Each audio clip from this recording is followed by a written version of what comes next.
Stell dir vor, du wanderst durch einen Wald, und blickst auf und siehst in menschlicher Gestalt, die fast 3 Meter über dem Boden aufreicht. Massive Schultern, und so groß wie Äste. Augen, die von einer herblicken, die eigentlich unmöglich sein sollt. Es ist vor 300 Millionen Jahren. Die Luft schimmert vor Feuchtigkeit, und alles dick herum fällt sich. Falls die Atmosphäre selbst drückt mit ungewöhnlicher Dichte auf ihr hat. Jeder Atemzug füllt ihr Lungen mit etwas reichhaltigem, kraftvollerem als der Luft. Die Sie kennen, Sauerstoff zerteilt Zell. In Konzentration, die 60% der Atmosphäre reichen. Fast 3-mal so viel wie die Luft, die Sie gerade jetzt, in diesem Moment. Wenn Sie diesen Worten lauschen, ein Atmen dort eben hier ist die Wahrheit. Die Wissenschaft Ihnen sagen muss. Menschen sind nun viel groß geworden. Homo sapiens entstand erst vor 300.000 Jahren. Lang nachdem der Sauerstoffgehalt wieder aufhütig wird gesunken war. Wir haben dies sauerstoffreich Welt fast 300 Millionen Jahre verpasst. Kein menschlicher Vorfahr durchstreift dies prähistorischen Wälder. Es gab kein Primaten. Nicht einmal die frühesten Säugetiere hatten sich zu diesem Zeitpunkt. Aus ihren reptilienartigen Vorfahren entwickelt dort und doch. Wie Status Lebewis in dieser seitlichen Atmosphäre zu unmöglichen Gründen heranwachsen konnten. Offenbart etwas weitaus Augenblickliches als die Geschichte von Riesenmenschen. Denn Sauerstoff verwendet nicht nur die Grage von Lebewesen. Transformiert grundlegend, was physikalisch für Leben auf der Erde möglich war.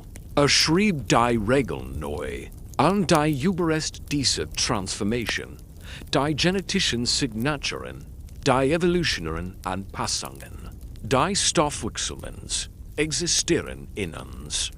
Deinem ganzen Körper, jetzt, in jeder Zelle, in jedem Atemzug. Die Sauerstoffkonzentration in ihren Lungen in diesem Moment minus 2095% jedes Atemzugs stellt das unsichtbare Gefängnis dar, das ihr Grage, ihr Kraft und ihr maximales körperliches Potenzial begrenzt. Sie können nicht 3 Meter groß werden. Ihr Knochen werden unter dem Gewicht brechen. Ihr Herz wird versagen, wenn es versuchen wird, Blut zu diesem weit entfernten Kopf zu pumpen. Ihr Lungen können nicht genügend Sauerstoff aufnehmen, diesen massiven Körper zu versorgen. Physik und Biologie bilden ihn absolut GENZE.DOCH vor 300 Millionen Jahren. Als die nur 35% Sauerstoff enthielt, und jeder Atemzug 67%. Mehr von diesen kostbaren Molekülen transportiert, verschoben sich die Grenzen. Das unmöglich wird unausweichlich. Lebewesen explodierten förmlich in ihrer Grage. Insekten erreichten die Ausmaß von Katzen. Amphibien wachsen zu Krokodilen heran. Wälder streckten sich gen Himmel, bevolket von Arten, die heute ausgestorben sind. Der gesamte Planet verwandelt sich in eine Welt der Giganten, eine Welt, die fast spurlos verschwand und uns mit den Fossilien ritzeln lässt. Wenn wir uns fragen, welch Naturgesetz vorübergehend auf Kraft gesetzt wären, die Frage, die uns in den nächsten Stunden leiten wird, lautet: Wie bestimmt Sauerstoff die maximale Grage von Lebewesen? Warum entscheidet dieses ein Molekül, Dies in einfach Atemprang, darüber, ob man 15 Meter oder 270 Meter groß wird, ob Insekten nur damit groß bleiben oder so lang wie ein Arm werden? Und was wäre die Antwort über den Körper, den man bewohnt, über die DNA, die man trägt, und über die unsichtbaren Kraft, die jedes Lebewesen seit Milliarden von Jahren geformt haben, und zu verstehen, warum die Riesen verschwunden, müssen wir 300 Millionen Jahre kreisen in eine Welt, die wir nicht wiederkennen würden, wo die Luft selbst anders war und das Leben gezwungen war, sich in eine Atmosphäre anzupassen, die einen innerhalb von Minuten 10 wird. Stellen Sie sich vor, Sie treten durch ein Portal in die Karbonzeit. Das erst, was Ihnen auffällt, ist nicht die Fremdlandschaft. Es ist die Luft, du schnappst nach Luft. Den langen Wurden mit so konzentriertem Sauerstoff geflutet. Das ist einen fast berauschenden Rausch auslässt. Der wird schwindelig. Dein Herz rast, beamet, sich in das plötzlich mit Sauerstoff übersteigt Blut anzupassen.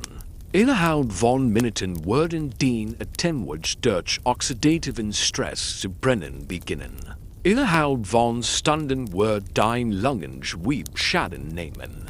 Sauerstoff, das Molekül, das dir Leben schenkt, wird in hohen Konzentrationen giftig.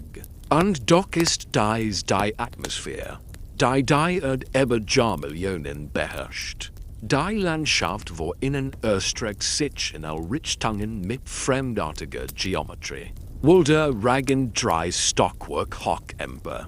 Aber es sind kein Baum, wie Sie kennen. Kein Eichen, kein Kiefern, kein blahenden Pflanzen jeglicher Art. Stattdessen riesig belabtwatch, die sich. Lebete dendern sie Regen emper, wie organisch Sulen, 3 Meter hoch. Ihr Rind bedeckt mit rautenförmigen Mustern, die in Reptilienschippen erinnern. Massiv Schachtelhallen drangen sich in Wasserstellen. Baumfahren breiten architektonisch an mutant Wedel aus. Die Blasgrund liegt auf den stets feuchten Waldboden filtern. Das Rauschen der Winds in diesen angewöhnlichen Pflanzen ersucht ein Flüstern an Rascheln, das in keinem modernen Wall zu finden ist. Die Schwul ist erdrückend. Der Niederschlag aber trifft alles, was man in hütigen Regenwäldern findet. White Sumpf erstrecken sich zwischen den Walls innen. Deren dunkles Wasser das fremdartig betördig darüber spiegelt. Dies flüchtige vermischt sich mit dem hohen Sauerstoff gilt. Und ersucht in Atmosphäre von fast flüssiger Dicht. Man spürt sie bei jeder Bewegung auf der Haut. Der Luftdruck ist 20% höher als in der gewohnten Welt. Atmen wird zum Trinken der Luft. Nicht zum Blauen Atmen. Die Transformation wohl sich über 50 Millionen Jahre. In Devon, wo vor 100 Millionen Jahren lag der Sauerstoffgehalt bei etwa 15%. Dann kam die Revolution. Die ersten echten Wälder entstanden. Pflanzen entwickelten Lignin, das widerstandsfähige Strukturmolekül, das bemen ihr Haus an dickes Wachstum ermöglicht. Doch hier liegt das entscheidende Detail, das Dr. Robert Berner von der Yale University mit seinem 2001 veröffentlichten Geokarbsulf-Modell entdeckt. Früher sie hatten noch nicht die Enzyme entwickelt, Lignin effizient abzubauen. Abgestorbene Pflanzen sammelten sich an. Sie turnten sich in riesigen Mengen auf. Sie versanken in Sumpfen, wo der geringe Sauerstoffgehalt den Würfel verhindert. Und wenn sie begraben wurden, und sich in die Kohlefläche verwandelten, die wir heute bauen, banden sie Kohlenstoff und setzten Sauerstoff in enormen Mengen frei. Das Sauerstoffgehalt stieg. Aus 15% wurden 20%. Aus 20 wurden 25%. Aus 25 wurden 30%. Und schließlich, auf dem Höhepunkt der Carbons, erreicht die Sauerstoffsättigung der Atmosphäre 35%. Das entsprach 167% der heutigen Worts. Jeder Atom enthielt fast doppelt so viel Sauerstoffmolekül wie heute erlangen. Dies war kein kurzer Anstieg. Dies war kein vorübergehende Abweichung. 60 Millionen Jahre lang, länger als das Gesamtzeitalter der Dinosaurier, hielt die Erde diese sauerstoffreiche Atmosphäre aufrecht. Und während dieser 60 Millionen Jahre, in dieser erstickenden, sauerstoffgestickten Welt, begann etwas Unmögliches zu geschehen. Die ersten Lebewesen, die diesen Überfluss nutzten, wurden zu den großen Gliederformen, die Gemels an Land Gebiete haben. Und versteinerten Überrest sollten Wissenschaftler über ein Jahrhundert lang. Woritzel STELLEN. Das Fossil befindet sich in einer Museumsvitrine in Frankreich. Und Besiker vermuten oft, ist sie falsch beschriftet. Ein Tausendfler, sicher, aber die Grägenenge auf dem Schild muss falsch sein. Dabei ist die Messung durch Jars und Telling wissenschaftlich Untersuchungen bestätigt. Plures Weibelmeter lang, so lang wie ein Kleinwagen. Insgesamt Folten sind so breit wie ein Reifen. Das Great führte, das Gemels an Land lebt. Und es war ein pflanzenfressender Tausendfler, der prähistorisch Fahren verspießt. Die 1850 von Montsoles Mines, Frankreich, entdeckten versteinerten Verten und Krüppelfragment versetzten Paläontologen in Erstaunen. Kein Hutlebenslandaufbau erreicht anhand dies Grage. Der Great Resente Tausendfler, der afrikanische Riesentausendfler, erreicht maximal 38 cm. Pluralisable so groß. Die Segmente der Wesens waren so weit gespreist. Das Kleinsäugetier späterer Epochen durch sein Bein hintergehen konnten. Und seinen Bot zu bergen. Aber pleurisy war nicht die einzig mit dieser Gigantomanie. Libellen, die durch den Himmel der Carbons flogen. Manchmal sie jagten kleine Insekten mit einer Flügelspannweite von 75 cm.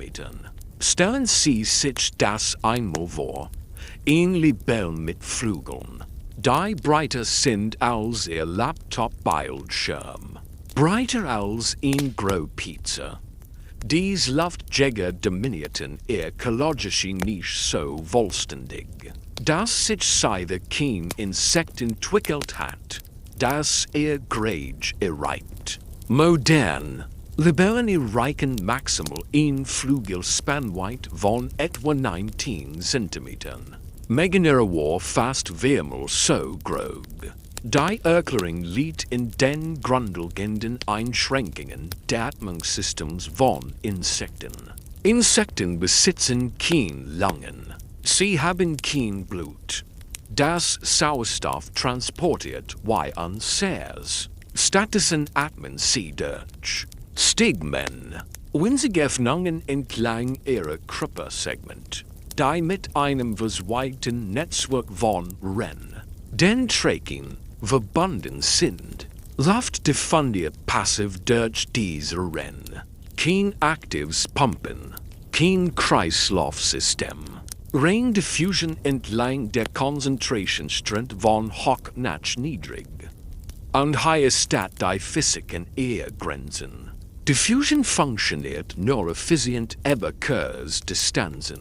Laut dem Fiction Gesetz, das Dr. C. Yoko Clock 2007 beschrieb. Zeitschrift für Experimental Biology Studien zeigen, dass Sauerstoff bei den heutigen atmosphärischen Sauerstoffkonzentre nur etwa 1 Zentimeter weit effektiv durch die Trägung definieren kann. Jenseits dieser Distanz wird der Konzentrationsgrad zu gering. Der Sauerstoff kann die tieferen Gebeschichten nicht schnell genug erreichen, den Stoffwechsel aufrechtzuerhalten. Das Insekt erstickt von innen, obwohl es von Luft umgeben ist. Deshalb bleiben moderne Insekten klein.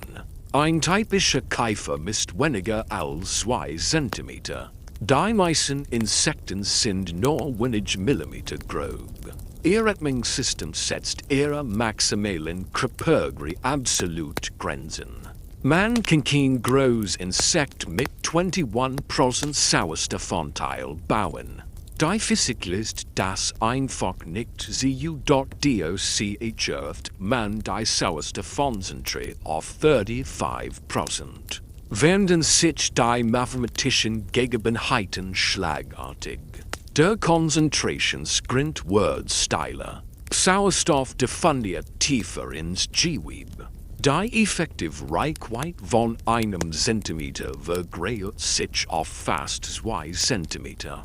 Die Körpermasse kann dramatisch zunehmen, während die Sauerstoffversorgung aller Zellen weiterhin gewährleistet ist. Die Begrenzung lässt sich auf. Die Wachstumsgrenzen werden aufgehoben. Und Insekten explodieren förmlich. Sie erreichen Dimensionen, die unmöglich erscheinen, bis man die atmosphärische Chemie versteht, die dies ermöglicht hat. Doch wenn Sauerstoff passiv wird, wie Insekten in kassenartige Riesen verwandeln kann.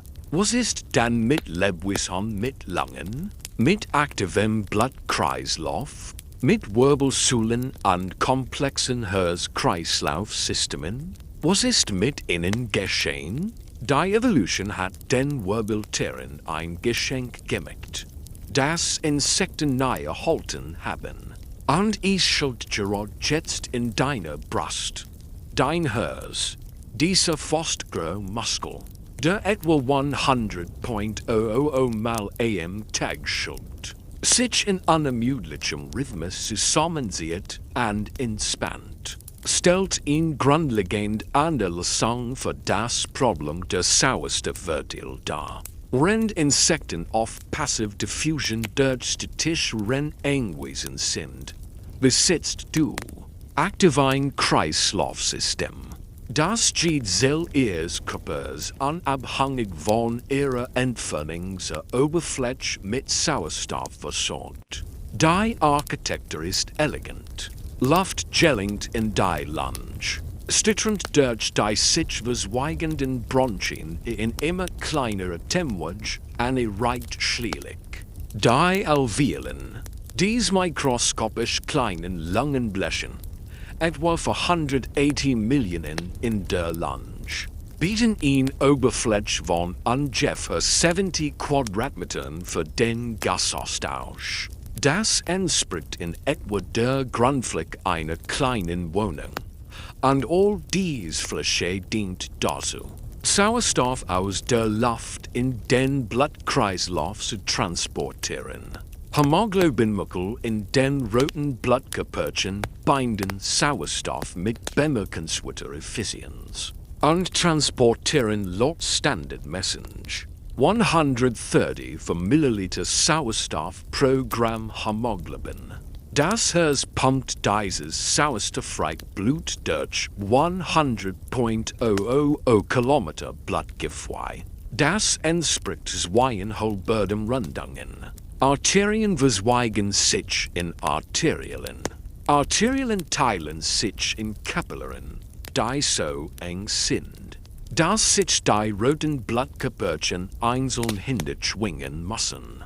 Dies kapelleren Durchdringen Jeeds Geweb and bringen den Sauerstoff bis auf Mikrometer. En Jed leben Zell Herren. Die Diffusionstreck von der Kapellär in Zellene bleibet minimal. And wordt durch den Konzentrationsstress problemlos überbrückt. Dieses System umgeht vollständig die Beschränkung, die Insektengree begrenzt. Diffusion spielt zwar weiterhin eine Rolle, aber nur über mikroskopische Distanzen. Ihr Blutkreislauf transportiert Sauerstoff tief in ihren Körper, bis in ihr Sehen. Finger an die mit ihrer Oberschenkelmaske, ganz ohne auf atmosphärische Diffusion. Durch ren angewiesen zu sein. Die Sauerstoffkonzentrat der Atmosphäre wird dadurch weniger entscheidend. Sie können in großer mit 15% Sauerstoff funktionieren. Auf Meersche mit 21% optimal leben. An content theatisch sogar 35% Sauerstoff atmen. Undramatisch in Grade zu nehmen. Dr. Graham Scott von der McMaster Universities igt in 2011 veröffentlichten Studien zur Evolution von Sauerstofftransfers. Das die Effizienz des Kreislaufs bei Wirbeltieren den atmosphärischen Sauerstoff als primären limitierenden Faktor für die Körpergröße ausgelegt. Andere Faktoren wurden limitierend, Skelettstück, Stoffwechselheit. Womit gab an die Pumplisting des Kreislaufsystems. Nicht jedig die Sauerstofferfusion durch statisch Rennen. Dies Einschränkung wird überwunden. Als die ersten Fischkiemen mit aktivem Wasserfluss entwickelten, die sich später zu langen mit aktiver Atmung weiterentwickelten. Deshalb entspricht das Grundwachstum der Wirbeltiere nicht dem proportionalen Grainenanstieg der Insekten in Carbon. Ein hütiger Elefant wiegt nicht 7-mal so viel wie 10 Vorfahren aus sauerstoffarmen Zeiten. Die Grade der Wirbeltiere blieb trotz Sauerstoffschwank relativ stabil. dass sie von vornherein nicht durch passive Diffusion eingeschränkt wären. Die Insekten explodierten bei hohem Sauerstoffgehalt, weil sie ihrer grundlegenden respiratorischen Begrenzung entkämen. Die Wirbeltiere waren bereits frei. When also Lunge and Kreislauf Wirbeltiere vor den Beschränkung des Sauerstoffs schützen. Wenn hoch entwickelt hers Kreislaufsystem Sauerstoff, unabhängig von der atmosphärischen Konzentration effizient transportieren kann. Warum sind sie dann nicht nun zu groß? Warum ist der durchschnittliche Mensch nur etwa 175 cm groß statt 170? Welch unsichtbare Barriere hindert uns daran, die höchsten Bäume in diesen Carbonwäldern zu erreichen? Stellen Sie sich Kurs hin, oder stellen Sie sich vor, Sie standen, und überlegen Sie, wie groß Sie sind.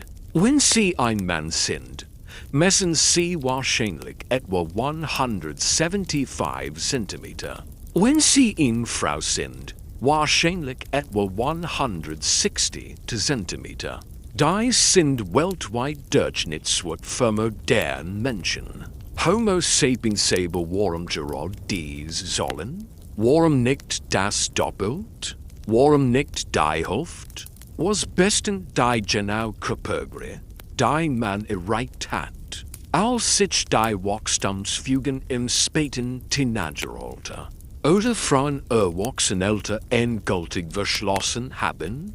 Der Great Gemels Nachweisen Mensch in der Medizin geschieht war Robert Wadlow aus Illinois, geboren 1918, wuchs aufgrund eines Hyperphasenchemas, der seinen Körper mit Wachstumsschirmen beschwemmt, sein ganzes Kurses Leben lang unaufhörlich.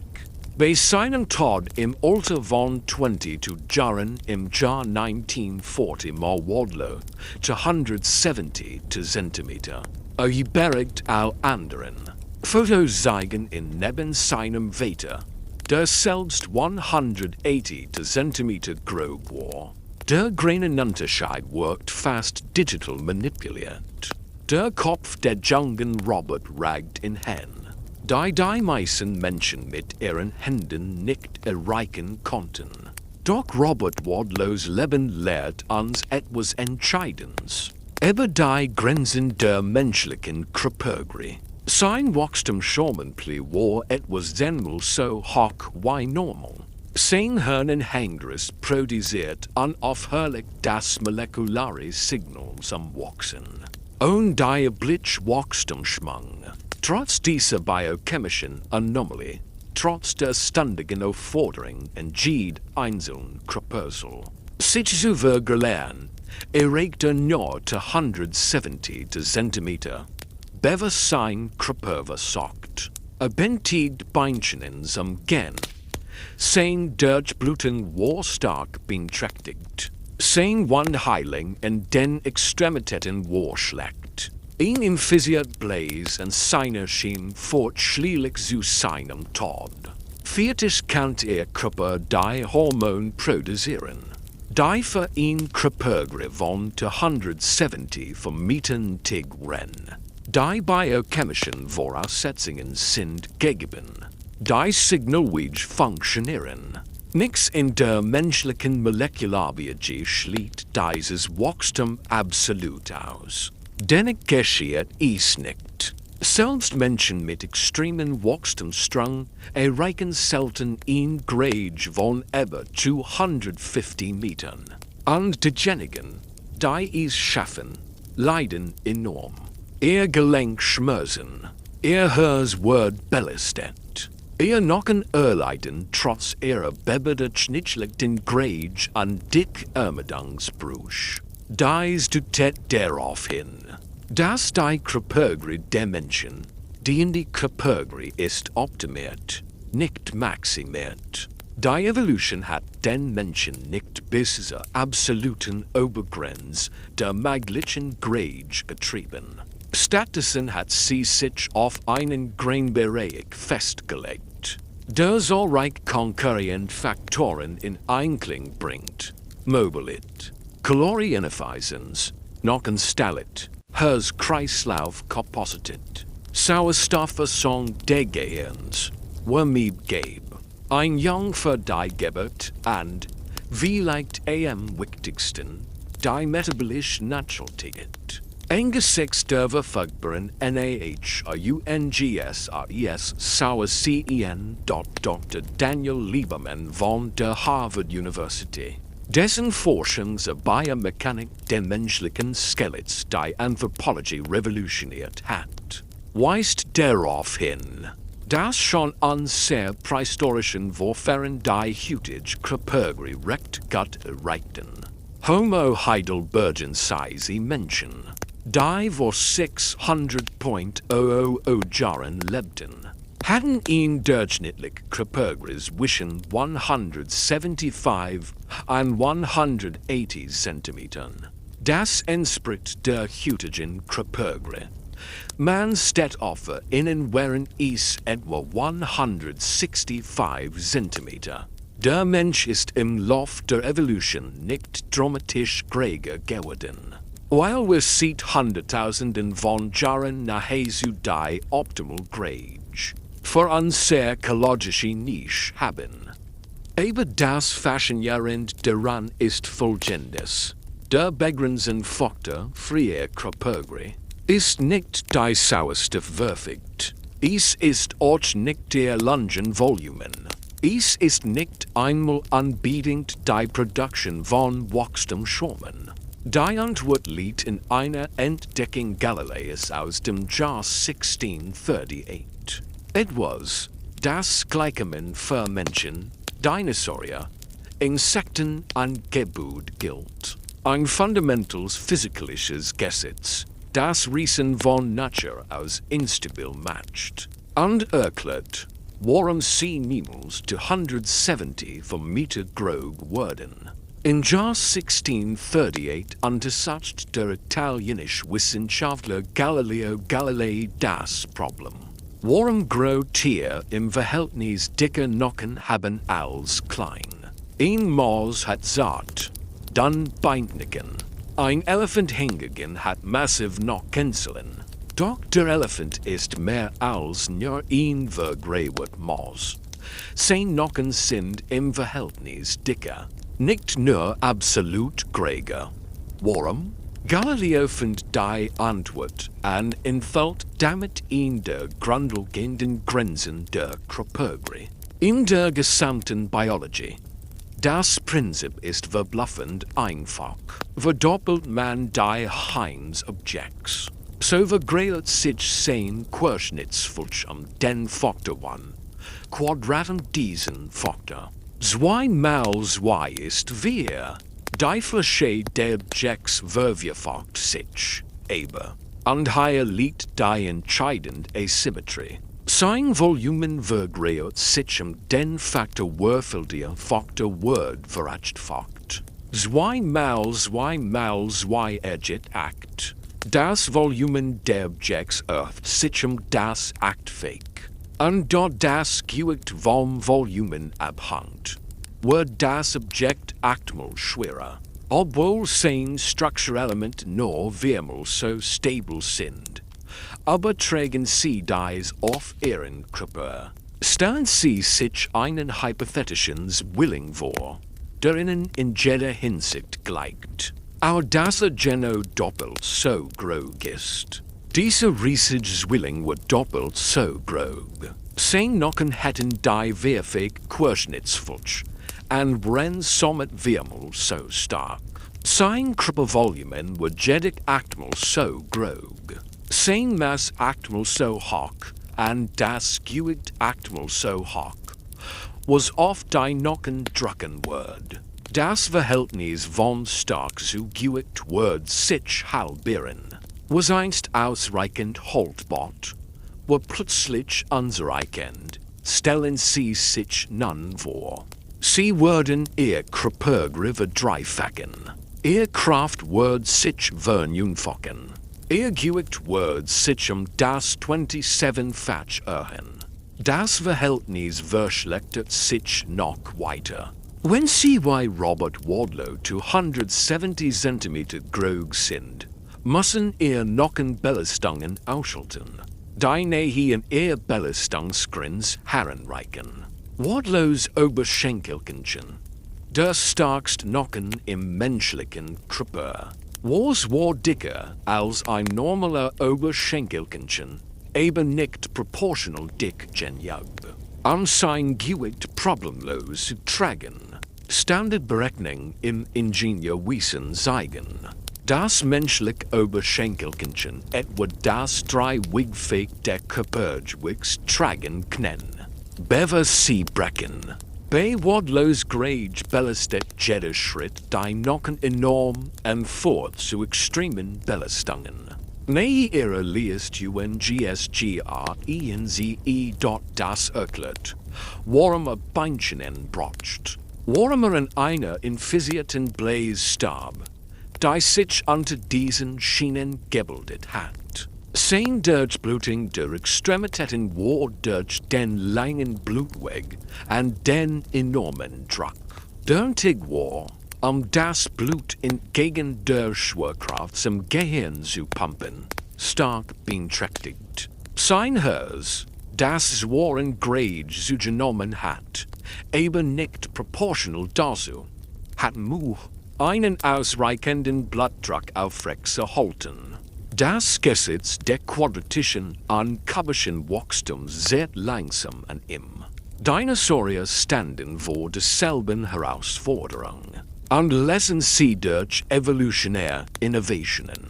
Sauropoden entwickelten pneumatisch Nocken, Hohlraum, die mit Luftsäcken gefüllt waren und von ihrem Atmungssystem ausgingen. Sauropoden, die in Museen ausgestellten Wirbel zeigen massiv Nocken, die zu 40% hohl waren. Dies reduce Erde das Gewicht bei gleichbleibender Stabilität. Doch selbst Dinosaurier stehen an Ehrgrenzen. Die größten Landtiere aller Zeiten, die Titanosaurier, erreichten ein Gewicht von etwa 70 bis 100 Tonnen. Darüber hinaus, selbst mit hohlen Knochen, skellenartigen Beinen an lebenslangem Wachstum, setzt das Quadratcubik-Gesetz in absolut Obergrenz. Du besitzt kein dieser Anpassungen. Die Knochen sind massiv. Dein Körperbau ist für 70 bis 90 Kilogramm Körpergewicht optimiert. Gehst du darüber hinaus? Wie wadlow ist tat, beginnt dein Körper zu versagen. Doch einiges Geschöpf fanden wir, dieses Gesetz zu umgehen. Und sie lebten unter deinen Vorfahren. Spullen wir 219 Millionen Jahre vor, von den Wurden der Karbons. Der Sauerstoffgehalt ist auf heutig wird gesunken und liegt bei etwa 21%. Die riesigen Insekten sind längst verschwunden. Die seltsamen Belabwälder wurden durch Grasland, Dichtblütenwälder und Kosssystem ersetzt, die unser Genui bekannt vorkommen dürfen. Wir befinden uns vor etwa 20.000 Jahren auf dem Höhepunkt der letzten Eiszeit. Und als wir durch die gefrorene Landschaft der heutigen Sibiriens wandern, bewegt sich ein Wesen, dessen Grades jedes heut lebend Landtier in den Schatten stellen wird.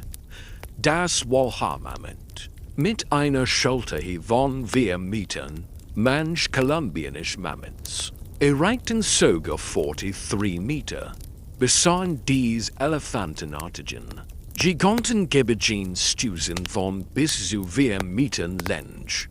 Jeder einzelne Stusen wog 90 Kilogramm.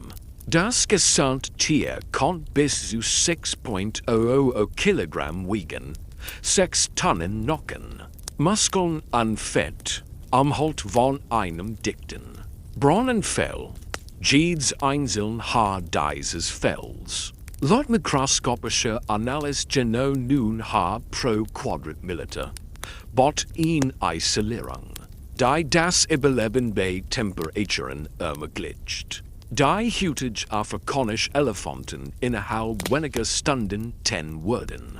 Und Mammuts waren mit ihrem Gigantismus nicht allein.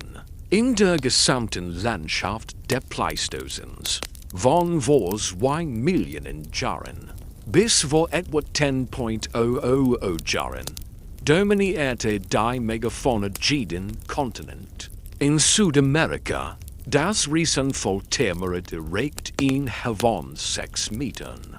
Wenn es sich auf die Hinterbeine stellt, ein Geist zu gelangen, 10 Krollen waren 30 Zentimeter lang. Sein Körpergewicht beträgt fast 4000 Kilogramm. In Nordamerika, der Kirschnausenburger stand auf den Hinterbeinen 35 Meter grob und konnte trotz seines Gewichts von fast 1 Tonne, Geschwindigkeiten von über 70 Kilometern pro Stunde reichen australien, wo Gastgeber der resurgende Protein. Ein wahnwaffentliches Buteltier von der Grade eines Frostpferds und einem Gewicht von 0.80 Kilogramm. Eurasien beherbergt das Walnischen, den Holländern und den Hirsch mit einem 35 Meter langen Geweih. Sauerstoffinseln gab es Riesen. Auf Mittelmeerinseln lebten Würgelfanten neben Riesenschliffern. Die Evolution schien gleichzeitig in all Richtungen mit der Körpergröße zu experimentieren. Und genau das macht das für uns sehr geschickt über Sauerstoff relevant. Dies Tiere reichten eher enorme Grade, obwohl sie denselben Sauerstoffgehalt von 21% einatmeten wie wir heute. Die atmosphärische Zusammensetzung waren wesentlich identisch mit der heutigen. Dennoch übertreffen sie die großhütige Tiere bei weitem. Afrikanische Elefanten, die großen heutigen Landtiere, erreichen selbst bei our gewöhnlichen Menschen ein Gewicht von bis zu 6 Tonnen. Die meisten wiegen durchschnittlich 3 bis 4 Tonnen. Sie sind kleiner als kolumbianische Mammuts. Obwohl ihnen der gleich Sauerstoff zur Verfügung stand, dort Vorfahren jagten dies Riesen. Kleinmalereien in Frankreich und Spanien belegen dies. Homo sapiens Konfrontation mit Mammuts. Das Dokumentieren von Jagderfolgen. Das Feiern erfolgreicher Jagden. Für Menschen waren Lotskletfinden etwa 165 bis 175 cm groß. Sie wogen vermutlich 65 bis 80 Kilogramm. Sie wirkten winzig im Vergleich zu der Megafauna, die ihren Lebensraum mit ihnen teilt. Und doch entwickelten dies kleinen Primaten mit ihren großen Gehirnen die Fähigkeit zur Zusammenarbeit und die Technologie, Tier zu erlegen, die 3 Wigmal so schwer waren wie sie selbst. Dr. Felicia Smith von der Universität von New Mexico in einer umfassenden Studie aus dem Jahr 2018 wissenschaftlichen Veröffentlichung belegt, dass die Megafauna des Pleistozäns im Durchschnitt 50% größer war als ihr heutigen Pendants. Die Giganten lebten in der gleichen Sauerstofffunction wie wir heute. Warum also? Sie wurden so groß. Wenn die Menschen klein blieben? Und warum verschwanden sie? Carl Bergman bemerkt 1847 etwas Merkwürdiges. Der deutsche Biologe untersucht die Verbreitung von Tieren in verschiedenen Klimazonen und erkennt dabei ein Muster, das heute seinen Namen trägt. Die Bergmannsche Regel besagt, dass innerhalb einer Art oder eng verwandter Arten Individuen in kulturen Klimazonen tendenziell größer sind als Individuen in wärmeren Regionen. Heutige Eisbären sind schwerer als heutige Grizzlybären. Arktische Wolf übertreffen die Grage von Westenwölfen. Die Greathirschart, der Elch, lebt in den kultischen Regionen, während die Kleinsthirschart, der Pudu, in tropischen Südamerika beheimatet ist. Die Erklärung ergibt sich aus den Grundlagen der Physik. Die Wormproduction hängt vom Volumen eines Organismus ab, von der Gesamtmasse seines metabolisch aktiven Gewebes. Der Wormüberlast hängt von der Oberfläche ab, der Umgebung ausgesetzten hat.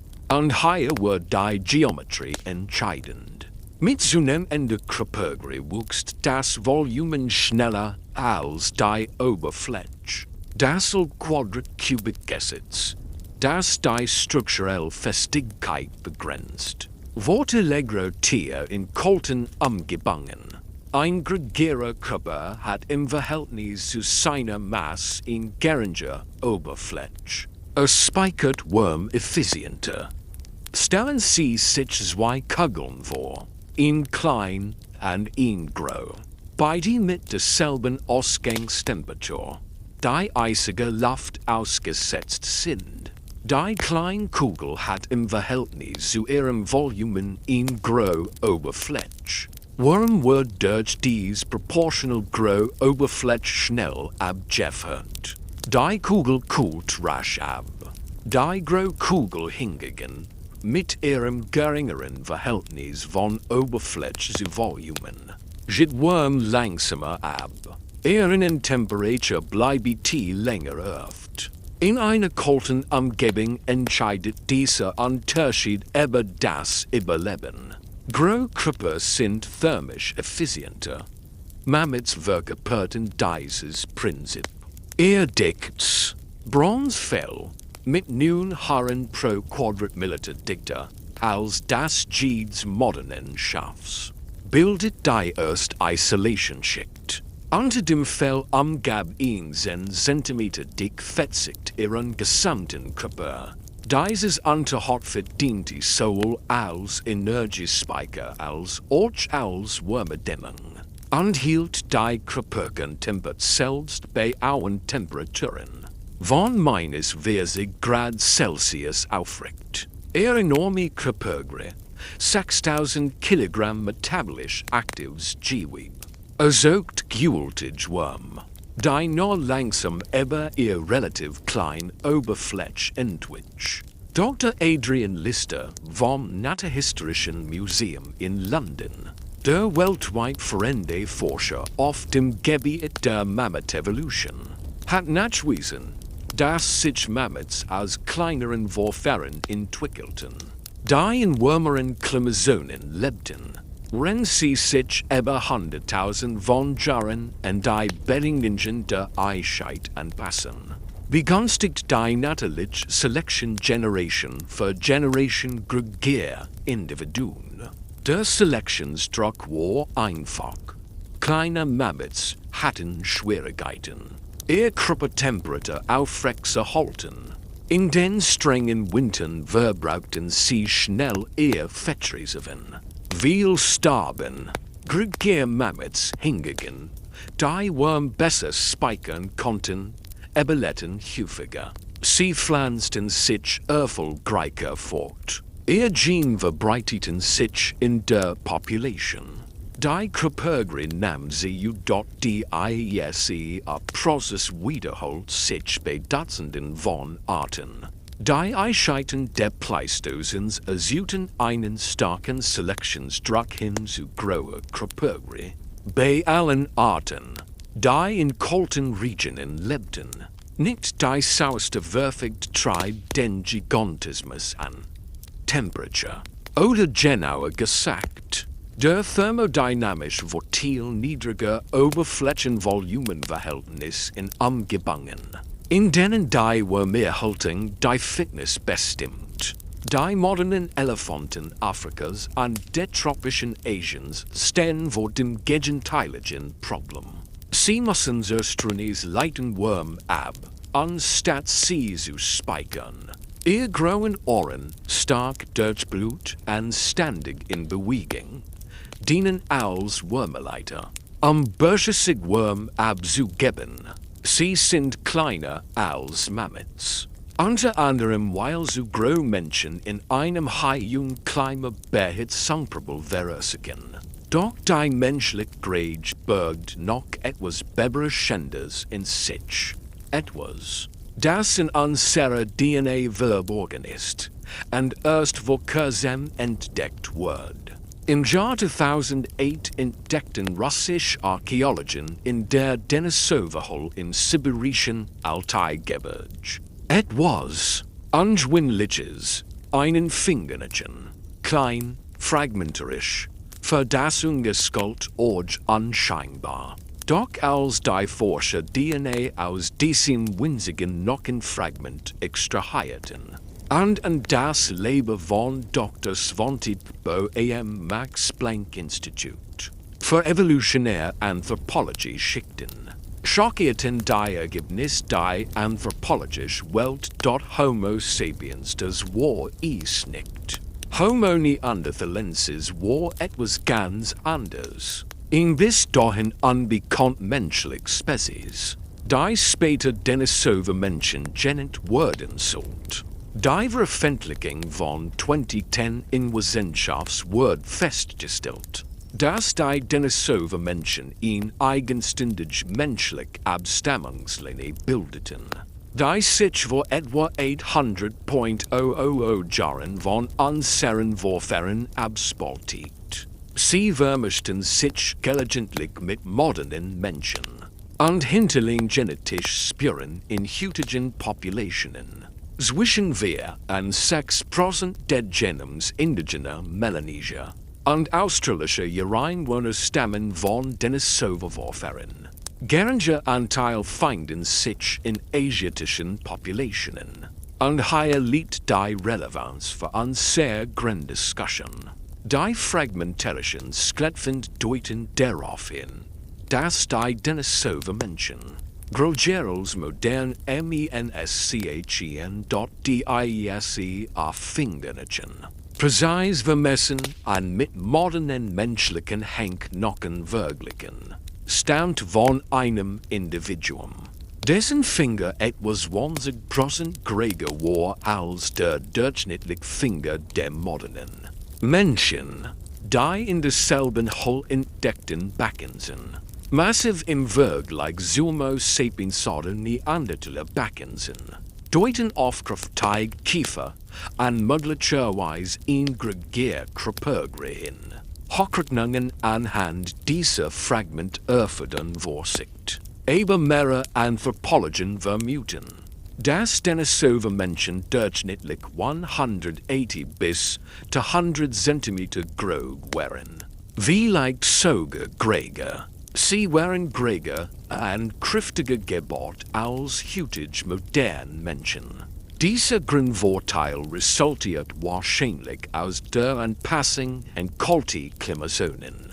Und möglicherweise die Jagd auf Grauwild. Die Denisove Menschen lebten während der harten Eiszeit in Sibirien. Die Bergmonschregel wird in Selection hin zu gregärer Körper vorhersagen. Und hier kommt DNA ins Spiel. Einst der Gen. Die modernen Menschen wollen den Denisove Menschen Gebiete haben. Heit EPAS1. Dieses Gen reguliert die Produktion roter Blutkörperchen als Reaktion auf Sauerstoffmangel. Why beispielsweise in grauen Hirn auftritt, wo der Luftdruck sinkt und jeder Atom weniger Sauerstoffmolekül enthüllt. Die Denisove Variante der PAS1-Gens, die mittlerweile bei 87% der tibetischen Bevölkerung, aber nur bei 9% der Han-Chinesen im Tiefland vorkommt, bietet einen entscheidenden Ventil für das Leben in Hellenlegen über für 0,00 Metern.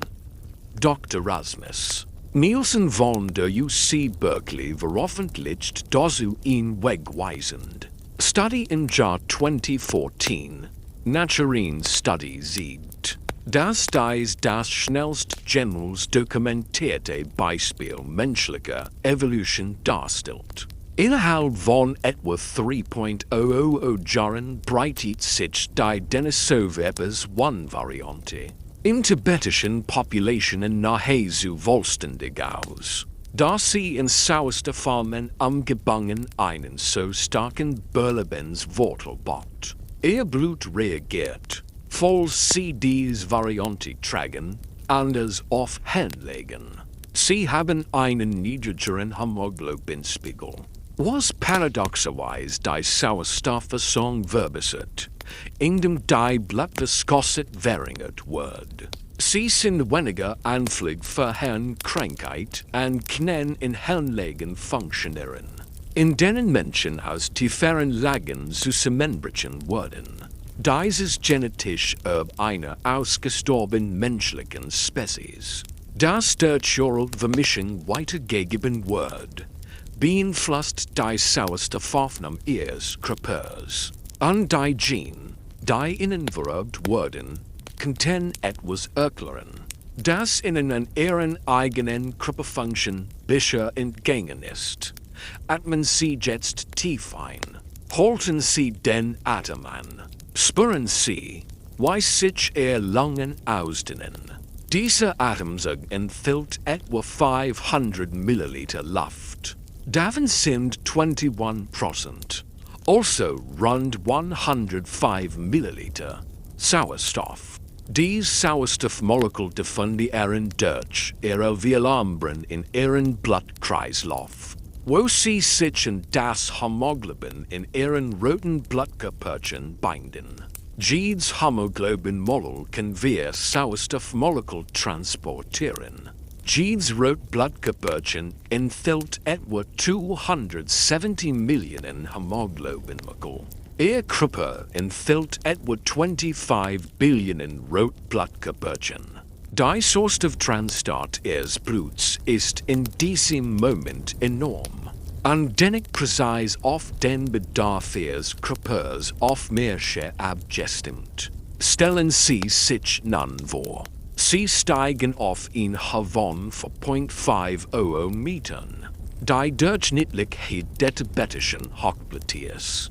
In dieser sinkt der Luftdruck auf etwa 60% des Drucks auf Meerschär.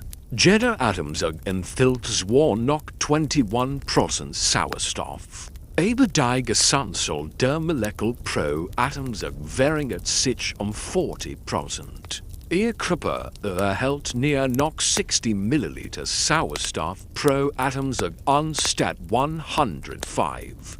Diese Menge lässt sofortige Reaktionen aus. Ihre Atemfrequenz steigt. Ihr Herz schlägt schneller und ihr Knochenmark produziert vermehrt Rotblattkörperchen.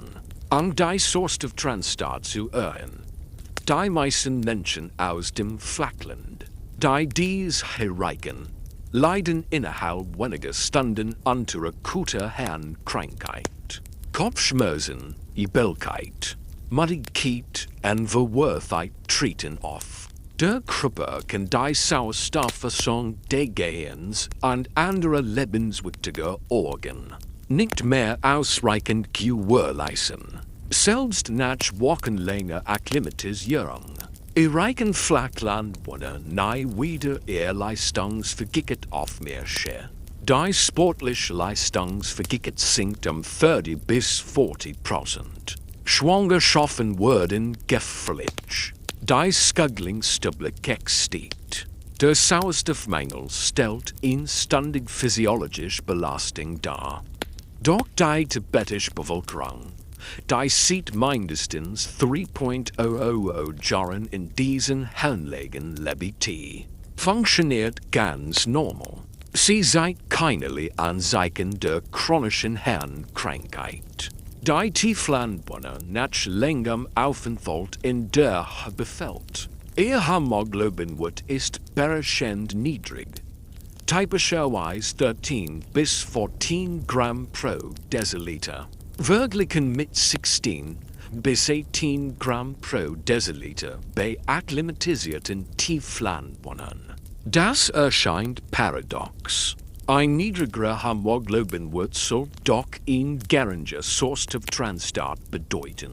Dennoch sind Tibeter in der allen anderen Jeberlegen. Der Schlüssel liegt in der Blattviskosität. Produziert der Körper als Reaktion auf Sauerstoffmangel vermehrt Rotblattkörperchen. Wird das Blut dickflüssiger und fließiger. Das Herz muss stärker pumpen und der Blutfluss in den Kapillaren verlangsamt sich. Paradoxerweise kann extrem hoher Hämoglobinwert die Sauerstoffversorgung sogar beeinträchtigen. Da das Blut zu langsam durch die kleinen Gefäße fliegt. Die Denisovapers one Variante verhindert diese ungesunde Reaktion. Sie heilt den Hämoglobinspiegel moderat und verbessert gleichzeitig die Sauerstoffversorgung. Durch andere Mechanismen, möglicherweise durch ein erhöht Kapillardicht oder ein verbessert Sauerstoffnehmend der Hämoglobins. Das Ergebnis? Optimal Leistungsvergütet in einer Umgebung, die meisten Menschen stark beeinträchtigt. Dies ist von Bedeutung, da es aufzeigt, wie die Sauerstoffwerte die menschliche Evolution weit über die rein Körpergrie hinausgeprägt hat. Die Reaktion ihres Körpers auf Sauerstoff kodiert in Genen. Die von verschiedenen Vorfahren, darunter ausgestorbenen Arten wie den Dinosauriermenschen, vererbt wurden, bestimmt ihr sportlich Leistungsvergütet. Ihr Hirn wird glitschig an ihr Stoffwechselweisen. Spitzen aus Doppelter, insbesondere solch aus Hochgebirgsregionen, besitzen häufig genetische Varianten, die den Sauerstofftransport beeinflussen. Die Kenianischen und Phiopischen Lufe, die Langstreckenluft dominieren, wachsen often to 0,00 bis 3,00 Metern hoch und entwickelten kardiovaskular und muskular Anpassungen, die ihnen Sauerstoff mehr Vorteile verschaffen, die ganz Geschichte von Sauerstoff an Grade zu verstehen. Müssen wir in Gen antik Welt zurückkehren, in der die Luft selbst in Droge war, und das Atmen unerwartet Folgen hat. Ein Blitz schlägt in einen toten Baum im Carbonwald ein. In der uns bekannten Welt mit 21% Sauerstoff gilt in der Atmosphäre war der Baum. Wenn trocken war, wie leicht glimmen, hat wahrscheinlich verhindert die flüchtige Jedek in Entzündung vollständig. Das Feuer kommt nicht zum Vorschein, aber in der Carbonatmosphäre mit 35%. Sauerstoff entzündet sich selbst feuchthols. Die Flammen breiten sich nicht langsam aus. Explodieren mit erschreckender Geschwindigkeit und Intensität rast ist durch den Wald. Innerhalb weniger Minuten sind ganz Quadratkilometer in Flammen. Die sauerstoffreiche Atmosphäre fördert die Verbrennung so effizient, dass die Feuer schneller, heiler und vollständiger brennen als Eels. Was wir bisher kennen, Dr. Andrew Scott von der Royal Holloway University, ein Palgebotaniker mit Spezialisierung auf Dikologie seitlicher Brand, hat jahrzehntelang Holz gelöschend in fossilen Legestätten der Carbons untersucht. Sein Erkenntnis zeichnet das Bild einer Welt, die permanent brannt. Holzkohle findet sich in nahezu allen Sedimentenbegründen dieser Periode. Schwarz horizonte auswirkeltem Pflanzenmaterial erstrecken sich über Kontinente. Die Analyse dieser Holzkohle offenbart etwas Bemerkenswertes. Sie enthalten Holzkohle von Pflanzen, die unter heutigen Bedingungen als zu feucht zum Brennen gelten würden. Frisches grünes Holz, Lebensmoos, selbst teilweise untergetoucht Vegetation weist Spuren von Brandschäden auf. Die Mathematik der Verbrennung erklärt, warum. Feuer benötigt drei Elemente: Brennstoff, Wärme und Sauerstoff. Fällt eins dieser Elemente, erlischt die Verbrennung.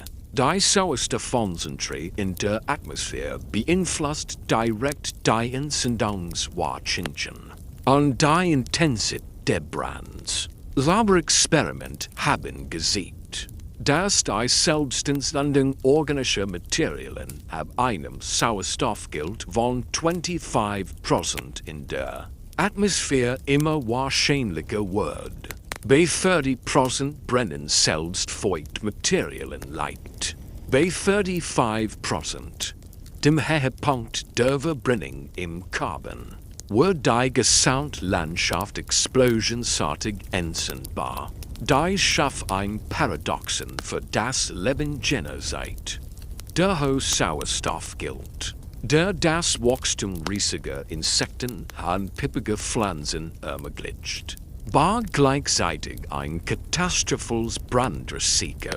Weil der Wachsen sammelten Biomasse an, erreichten maximale Dicht und brannten dann vollständig nieder. Dieser Kreislauf wiederholt sich endlos. Palgebotaniker schätzen, dass die Waldbranden Tervel, die seit zwischen aufeinander folgend branden an einem bestimmten Ort. Im Durchschnitt nur Jahrzehnte statt Jahrhundert betrugen. Manche Regionen wurden möglicherweise ein paar Jahre von Branden heimgesucht. Die Landschaft befand sich in einem ständigen Wandel zwischen Wachstum und Zerstrang, zwischen piggem Grün und geschwärzten Aschefeldern. Die Fossilien bewahren diesen gealterten Kreislauf. Sediment kann zeigen Abwechselschichten, organisch reiche Bladrungen, Die auf Wald Wachstum hindeuten. Dan Holtz Goleshent. Die volstandig brand belligen.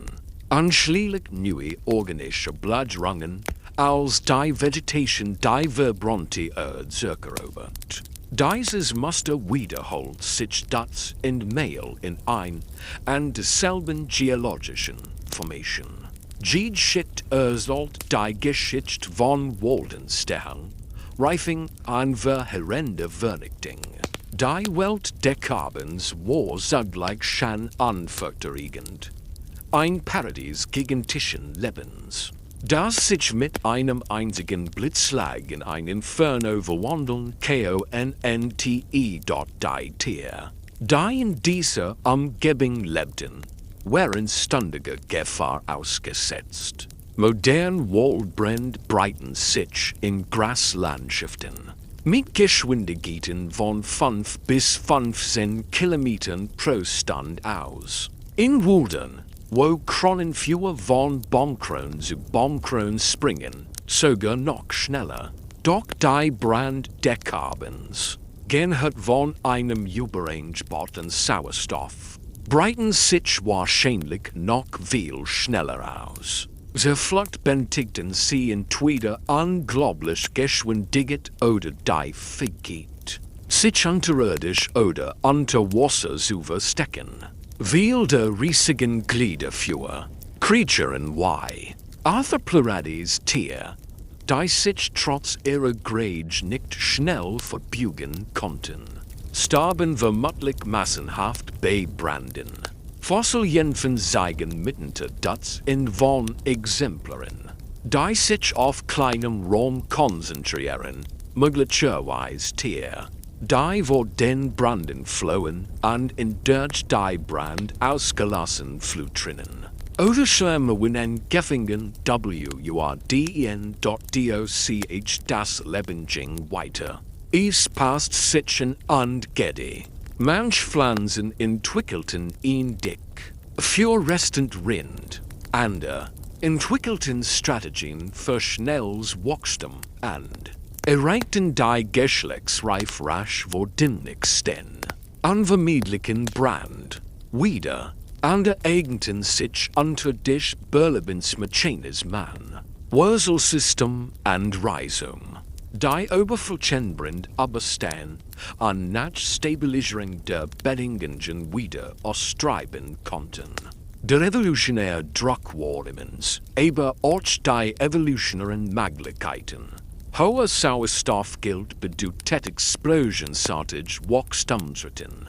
Jeder Organismus, der die Feuerzykeln überleben konnte, erhielt Zugang zu enormen Energieressourcen. Die Holzkohle selbst spielt eine entscheidende Rolle im Kohlenstoffreschlau. Bei der Verbrennung von Pflanzen unter normalen Sauerstoffbedingungen oxidiert. Ein Großteil ihres Kohlenstoffs vollständig zu Kohlendioxid und gelangt zurück in die Atmosphäre. Unter sauerstofffreien Bedingungen hingegen ist die Verbrennung so effizient, dass sich Mengen an Holzkohle bilden. Dies ist bemerkenswert widerstandsfähig gegen Zersetzung. Sie lagert sich im Boden ab, wird in Sedimenten begraben und bindet Kohlenstoff für Millionen von Jahren. Ironischerweise tragen die durch den hohen Sauerstoffgehalt ermöglichten Brand dazu bei, den atmosphärischen Sauerstoffgehalt zu reduzieren, indem sie organisches Material in inert Holzkohle umwandelten, die von Zersetzung nicht wieder oxidiert werden konnte. Dies vom für beherrscht Welt prägt jeden Aspekt der Ökologie der Carbons. Tiere entwickelten sich in Landschaften, in denen sehr streng an der Tagesordnung war, wo Überleben ständig Wachsamkeit bedeutet, wo die Luft, die ihnen Leben schenkt, sich jeder Sieg gegen sie wenden konnte.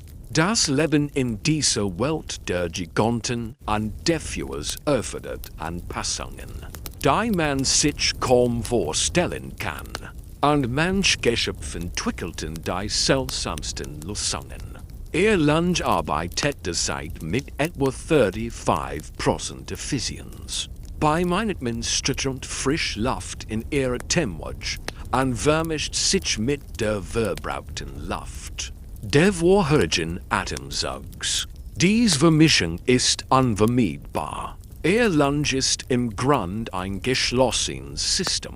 Die Luft strömt ein, verweilt in den Alveolen und strömt dann auf denselben Weg wieder aus. Während der Pause zwischen ein- und Ausatmen findet die Sauerstoffaufnahme statt. Doch etwa 65% des Sauerstoffs aus dem Atemzug verlassen ihren Körper beim Ausatmen ungenutzt. Diese Konstruktion ist functional und für die Bedürfnisse von Subjektjahren ausreichend, aber als andere als optimal.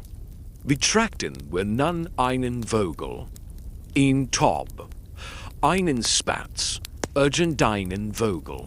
Sein Atmungssystem funktioniert nach einem grundlegend anderen Aufbau. Luftstrom in ihren Lungen erfolgen kontinuierlich in eine Richtung. Sowohl beim Ein- als auch beim Ausatmen. Dieser unidirectional Luftstrom ist möglich, weil Vögel Luftsäcke besitzen. Bauenartige Strukturen vor und hinter den Lungen, die wie ein Bläsbalg wirken. Beim Einatmen folgt frisch Luft die hinteren Luftsäcke. Beim Ausatmen strömt dies frisch Luft durch die Lungen, während die vor deren Luftsäcke gleichzeitig die vorherige Atemluft ausstauen. Die Lungen selbst, die Parabronchien anstelle von Alveolen enthalten, erfahren einen ständigen Frischluftstrom.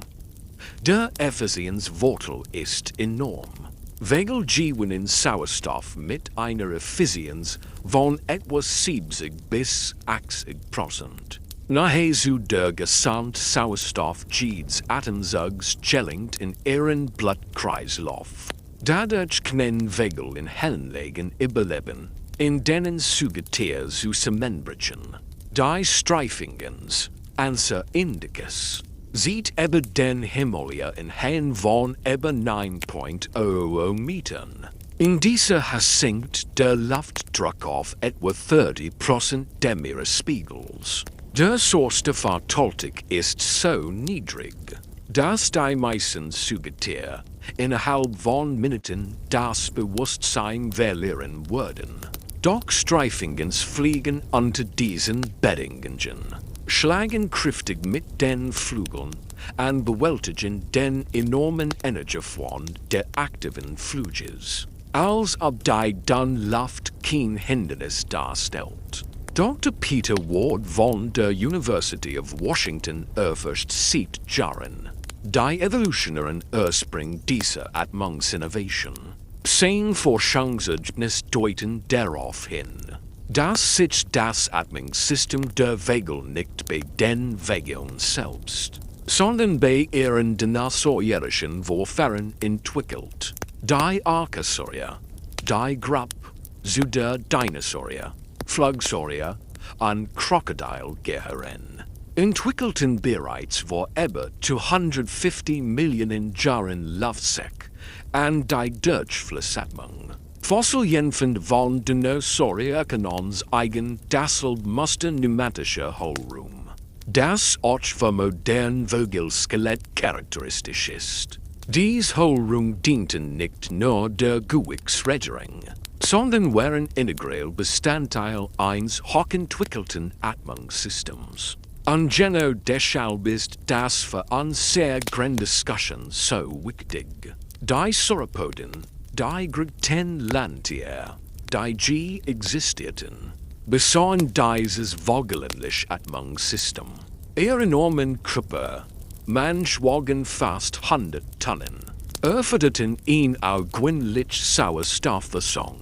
Passive Diffusion reicht selbst bei aktiver Zirkulation nicht aus. Doch ein Durchflussatmungssystem mit einer Sauerstoffausbeute von 70 bis 80%, kombiniert mit Luftsäcken, die sich durch ihren ganzen Körper erstreckten, sorgt für ihn ausreichend Sauerstoffversorgung selbst tief im inneren ihrer massigen Rumpf. Dies Atmungsinnovation, die es modernen Vegeln ermöglicht, über Bord zu fliegen. Lot is den Dinosauriern, Grücken zu erreichen, die Sugetier mit ihren langen Niemals erreichen könnten. Dies innovative Atmungstechnology erklärt, warum die Grücken Lebewesen, die Gemmels oftere Gelabiti haben, gar kein Sugetier wären. Und das Verständnis ihrer Anatomie offenbart die absolut Obergrenze der Körpergröße von Landtieren. Stell dir ein Wesen vor, so gültig, dass 10 Fußabdrucktyp bilden. Jeder Schritt wird entgestin an der Süd so wird gefangen von einem Meter tief, an 2 Metern breit. Die sich nach dem Vorbeigehen der Tiers mit Regenwasser füllen.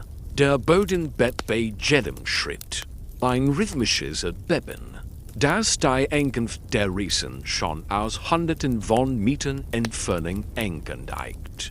Wenn es zum Fressen anhielt, hat sich sein Kopf so hoch, dass man ein 5-stöckiges Gebäude begatscht, ihm in die Augen zu sehen.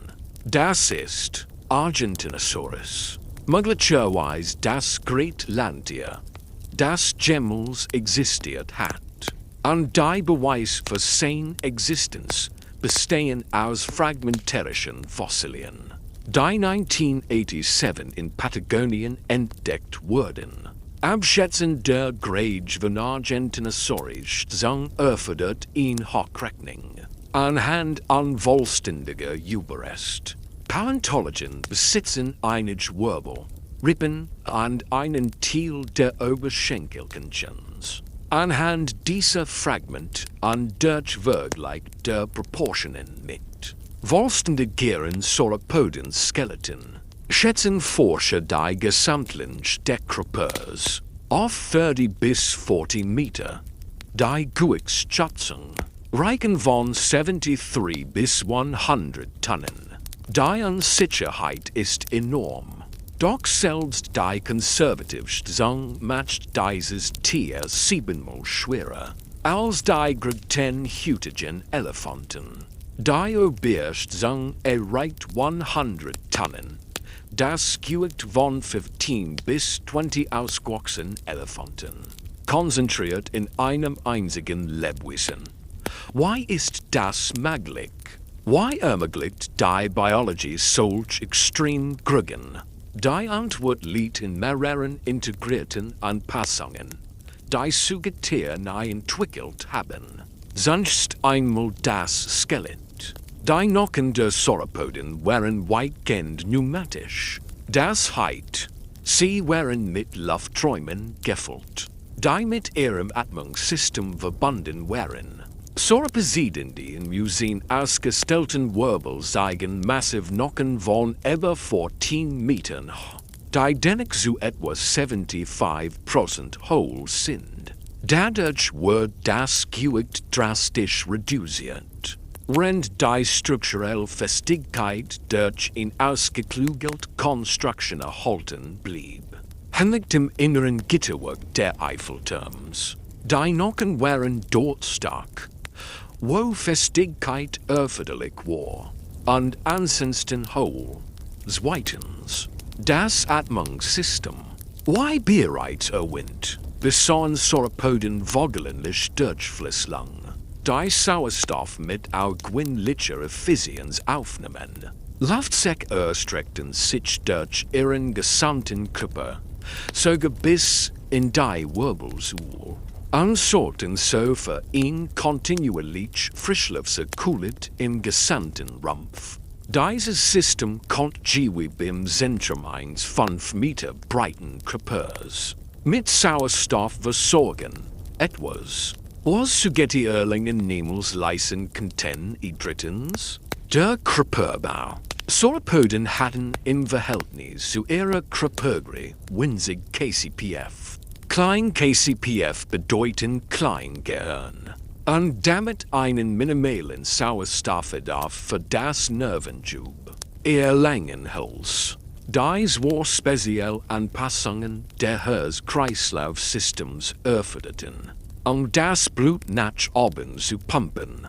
Ermöglichten es ihnen, Weitgebiete zu durchstreifen, ohne ihr massigen Körper bewegen zu müssen. Sie konnten an einem Ort stehen bleiben und mit ihren Hosen bis zu 50 Meter Vegetation absacken. Ihr Energieversehens erregt nachher zu die von Ortstruhen filtrieren, Wirtens, kontinuierliches Wachstum, anders als Subitier, die ihr in gültig Grade erreichen und dann aufhören zu wachsen. Wachsen Sauropoden wahrscheinlich ihr ganzes Leben lang. Dr. Christian Reams vom Museum für Naturkunde in Berlin hat berechnet, das Junktier, Apathosaurus, ein kleinerer Sauropod, nahm Moran seiner Jugend etwa 5 Tonnen pro Jahr zu. Dieses kontinuierlich Wachstum fort dazu, das Individuen, die ein hohes Alter erreichten, gegen erreichten, die für Organismen mit begrenztem Wachstum unmöglich wären. An fünftens, der Sauerstoff gilt in Jura.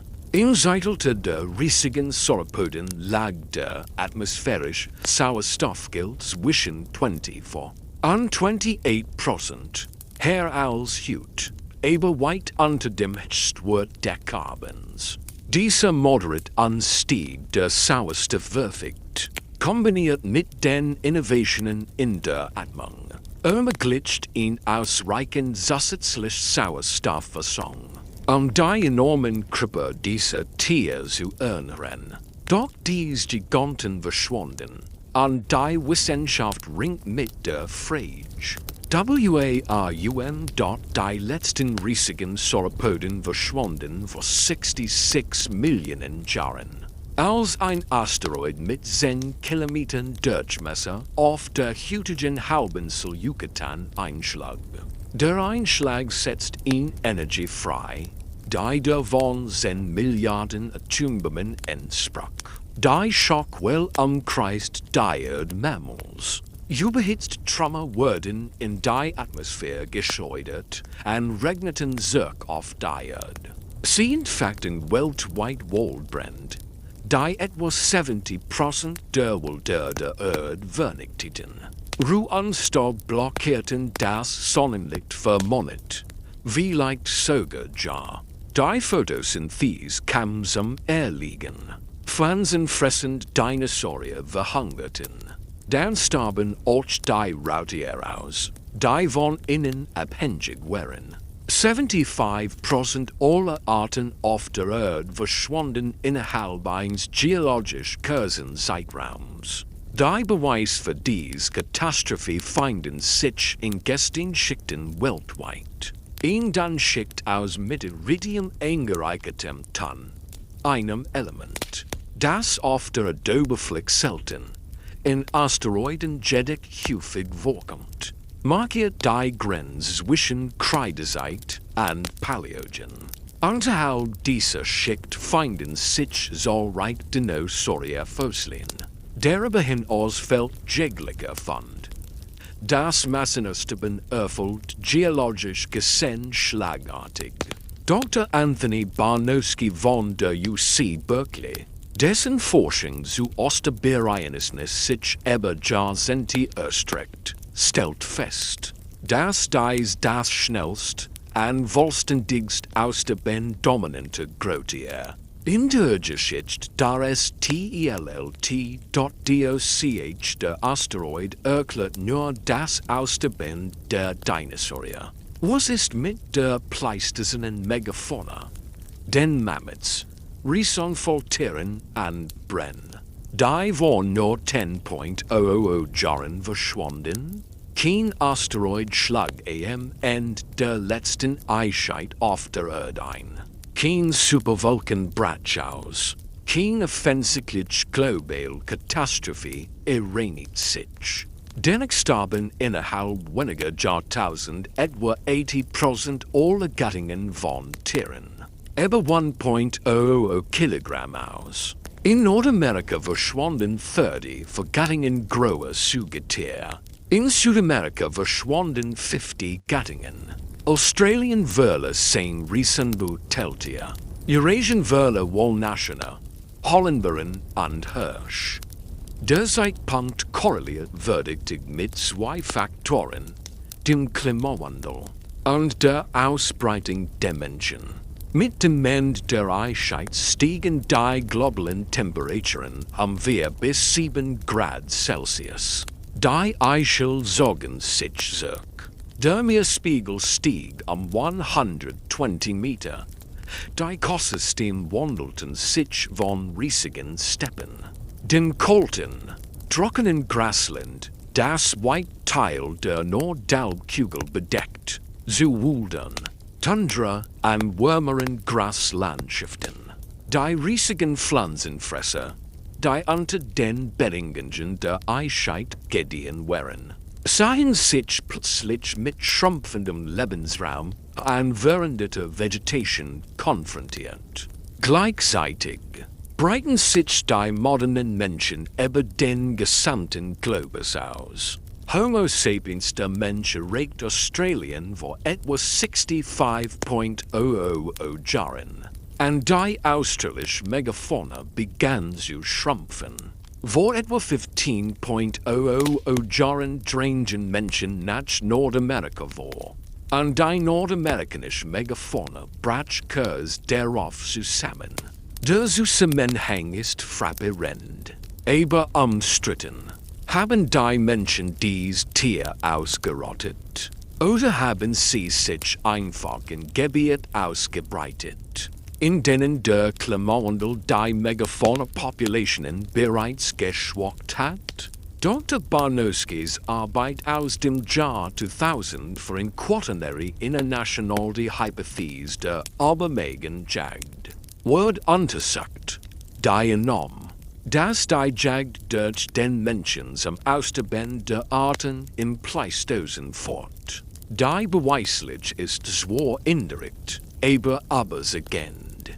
Jagrund belegen die Jagd von Menschen auf Mammuts, Riesenfaltier und andere Megafauna.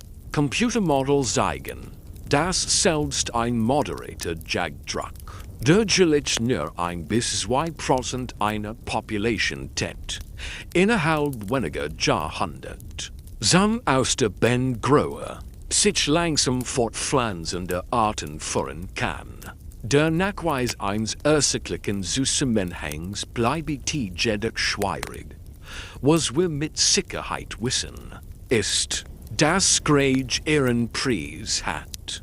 Das Verständnis dieses Preises erklärt, warum die Evolution nicht einfach in jeder Abstammungslinie die Kriterien maximiert. Ein ausgewachsener afrikanischer Elefant frisst gleich zwischen 100 und 300 Kilogramm Pflanzen. Das entspricht etwa 500 bis 650 Pfund Buttern, Rind, Gras, Früchten und Wurzeln. Der Elefant verbringt 16 bis 18 Stunden am Tag mit Fressen und nutzt seinen Rüssel, die Nahrung in einem nahezu ununterbrochen Frischklis ausschulen und zu verarbeiten. Trotz dieser enormen Nahrungsaufnahme verdauen Elefanten die Nahrung nur zu etwa 40%. Rund 60% der aufgenommenen Nahrung scheiden sie in teilweise verdauter Form wieder aus. Der Kalorienbedarf für einen 6 Tonnen schweren Körper lässt keinen Raum für Ineffizienz. Bei der Nahrungssuche non-extrapolieren wir auf eine Gentinosaurus einem Gewicht von 80 Tonnen. Konservative Schätzungen gehen davon aus. Das ist gleich über 1,00 Kilogramm Vegetation benötigt hat. Möglicherweise sogar deutlich mehr. Das Tier praktisch nichts anderes getan, als zu fressen und Nahrung zu verarbeiten. Sein Gesamt des dretzichem die aufrechterhaltings enormen Stoffwechsels. Die stellt in erhlich Verwundbarkeit dar. Jedstrang der Nahrungsverfügbarkeit. Sei ist durch Klimawandel, Brand, Krankheiten oder Konkurrenz. Bedroht sein unmittelbares Überleben. Großtier können nicht über länger Zeitraum fassen. Sie können ihren Stoffwechselwurf nicht wesentlich reduzieren. Sie müssen ständig fressen, sonst sterben sie. Die Fortpflanzung stellt ihnen weitere Herausforderungen dar. Grigier-Tiere vermehren sich generell langsamer als kleiner. Elefanten haben mit 20 Monaten die längste Tragzeit aller Landsäugetiere. Ein Elefantenweibchen wird erst mit 10 bis 15 Jahren geschlechtsreif. Es bringt 11 bis 6 Jahre ein Kalb zur Welt. Im Lauf eines 60-jährigen Lebens kann ein sehr erfolgreiches Weibchen bis zu 10 Kälber gebären, von denen vielleicht die Hälfte das Erwachsenenalter erreicht. Das Populationswachstum ist da natürlich mehr langsam. Im Vergleich dazu erreicht ein Kaninchen mit 6 Monaten die Geschlechtsreif, trägt 30, wirft 6 Jungen und kann bis zu 6 Würfe pro Jahr haben. Kaninchen können ihre Population innerhalb eines Jahres ein vielfältiges vergrößern. Elefanten hingegen nicht. Dies langsam Fortpflanzung macht Großtiere besonders anfällig für Überjagung. Tät man nur einen kleinen Prozentsatz der ausgewachsenen Tiere, sagen wir 2 bis 3%, ist ein Populationsschrucking unausweichlich. Die Tiere können sich nicht schnell genug fortpflanzen, die Verlust auszugleichen. Computermodels aus der Band der Megafaunas eigen berenstimmt. Das bereits ein extrem geringer Jagddruck durch den Menschen. Ein Niveau, das prähistorischen Jägern als machbarerscheinen war, innerhalb weniger Jahrhunderte aus der Band vorankannt. Die Megafauna war nicht schwach, sie war nicht schlecht eingebisst. Sie konnte sich einfach nicht von dieser sitzlichen Sterblichkeit erholen, die der Mensch verursacht. Die Wormidgeb stellt ihm weiter Einschränkungen dar. Großkörper erzeugen durch ihren Stoffwechselwurm, proportional zu ihrem Volumen, geben dies über ihr Oberfläche ab. Das Quadratcubik-Gesetz greift erneut. Mit zunehmender Körpergröße sinkt das Verhältnis von Oberfläche zu Volumen. Und Überhitzung wird zum Problem.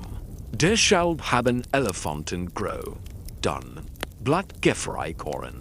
Bei heißem Wetter schlagen sie ständig mit den Ohren und nutzen sie so als Wurmleiter, sich Wurm abzugeben. Aus diesem Grund beten Elefanten häufig und suchen während der heißen Tageszeit Schatten. Ein Tier von der Grade eines Mammuts wird in einem heißen Klima, trotz unbegrenzten Zugangs zu Nahrung und Wasserüberhitzen, sterben. Selbst die Evolution erkennt dies Einschränkungen. Wenn Großsäugetiere auf Inseln mit begrenzten Ressourcen isoliert wurden, entwickeln sie innerhalb von Jahrtausenden in geringer Körpergröße. Dieses Phänomen, die sogenannte Inselversorgung, ist das in mehr unabhängig voneinander auftreten. Zwergmammuts entwickelten sich auf den Kanalinseln für Kalifornien und erreichten in Grade von nur 12 Metern im Vergleich zu 5 Metern bei Festlandmammuts. Zwergelfanten entwickelten sich auf Mittelmeerinseln. Der evolutionäre Druck hin zu geringerer Grade auf Inseln zeigt, dass Großkörpergröße nur in Umgebungen mit reichlich Ressourcen nachhaltig ist. Wenn also Riesen so kostspielig sind, warum hat die Evolution sie überhaupt hervorgebracht? Die Antwort offenbart etwas tiefgründiges. In der heutigen afrikanischen Savanne fungieren Elefanten als Kosystemstalter. Wenn ein Elefant einen Baum amst, entsteht ein Loch im Blätterdach. Durch die Sonnenlicht den Waldboden erreicht. Grüße sprien auf der Lichtung. Weidete siedeln sich an. Der Lebensraum wandelt sich von geschlossenen Walls am Mischwald mit Grasland. Ein einziger Elefantenherd kann riesige Savannengebiete halten. Die sonst in dichten Wald übergehen würden. Ein Elefantenschein Großteil Ostafrikas völlig anders aus. Die Megaherbivoren bewohnen nicht nur ihr Ökosystem, sondern prägen es Morgenblick. Österlins durch ihr Fressverhalten und ihr Begangsmuster. Dies Rolle als Kosystemstalter können nur Großtiere übernehmen. Kleinpflanzenfresser können kein ausgewachsenen Baum umstauen. Sie können kein dicken Geest erbrechen. Sie können nicht die massiven Strängen verursachen. Die ökologische Succession zurücksetzen und die Lebensraumvielfalt halten. Die Grage wird so nicht zum Nachteil, sondern zum einzigartigen Vorteil, der ihnen den Zugang zu einer ökologischen Nische ermöglicht, die kleine Tiere nicht besetzen können. Die erklärt, warum die Evolution trotz der damit verbundenen Kosten immer wieder Giganten hervorbringt. Sie entstehen nicht zufällig, sondern sind Lösungen für spezifisch ökologische Herausforderungen. Mammoths erfüllten im Pleistozän eine handliche Funktion. Das Ökosystem der Mammoth-Steppe, das während der Eiszeit Millionen von Quadratkilometern über die Nordhalbkugel bedeckt, wird durch das Grasen und Zertreten der Megafauna erhalten. Dr. Sergei Simov, ein russischer Wissenschaftler, der das Renaturierungsprojekt Pleistozän Park in Sibirien leitet, hat nachgewiesen, dass dieses Graslandekostum ohne Großpflanzenfresser nicht bestehen kann. Baum und Structure breiten sich aus. Mu sammelt sich an das fruchtbare Grasland, das einst riesige Tierpopulation ernährt.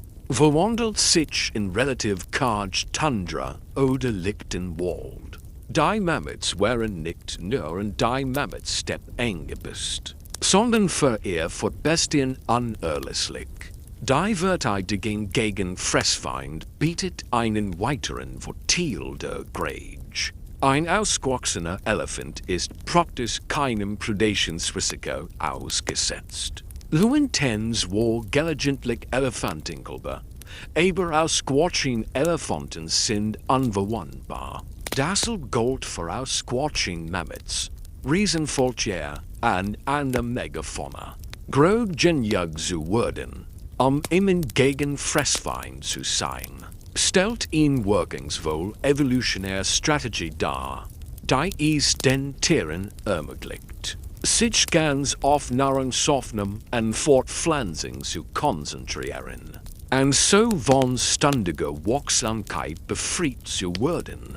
Der Preis dafür ist eine langsame Fortpflanzung. Aber der Vorteil ist ein nahezu garantiertes Überleben bis ins hohe Alter für jedes Individuum. Das die Erwachsenengre erreicht. Grage ermöglicht es ihnen auch, minderwertige Nahrungsquellen zu nutzen.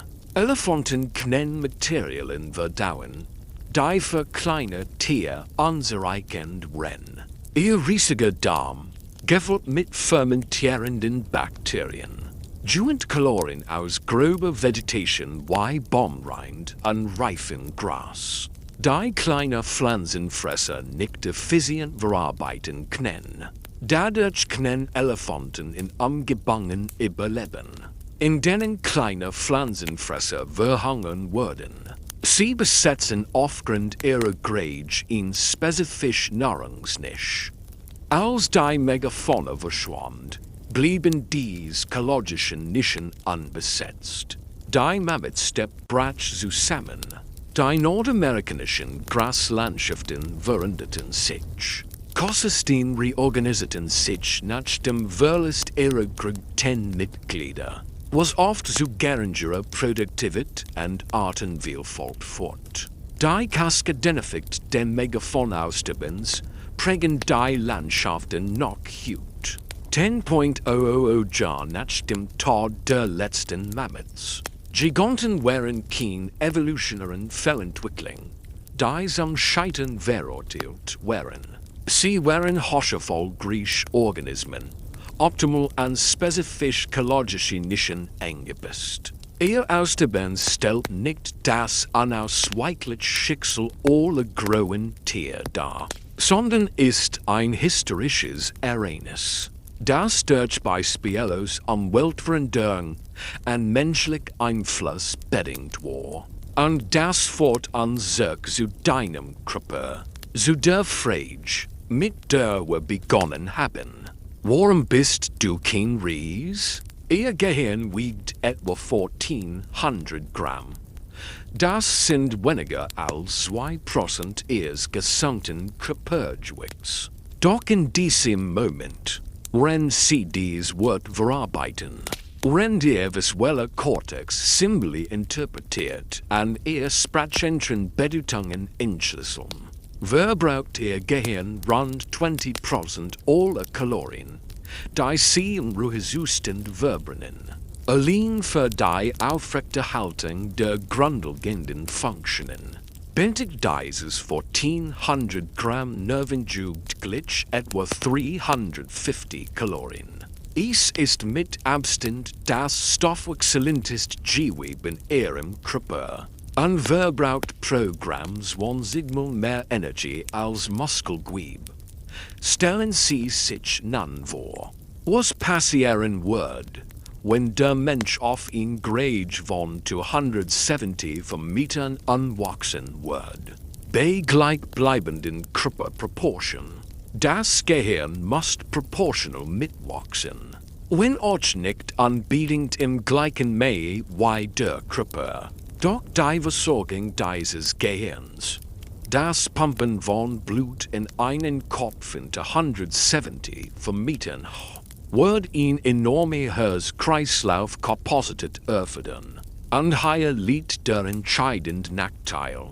Jede Kalorie, die für den Aufbau und Erhalt eines größeren Körpers benötigt wird, steht dem Gehirn nicht mehr zur Verfügung. Jede strukturelle Anpassung, die ein gregär Körper ermöglicht, dickte Knochen, dicke Muskeln, gregär Organ, öft den Stoffwechselbedarf. Gorillas veranschaulichen diesen Konflikt deutlich. Ein ausgewogenes Gorilla-Menschen wiegt etwa 200 Kilogramm, mehr als doppelt so viel. Wie ein menschlicher Mann.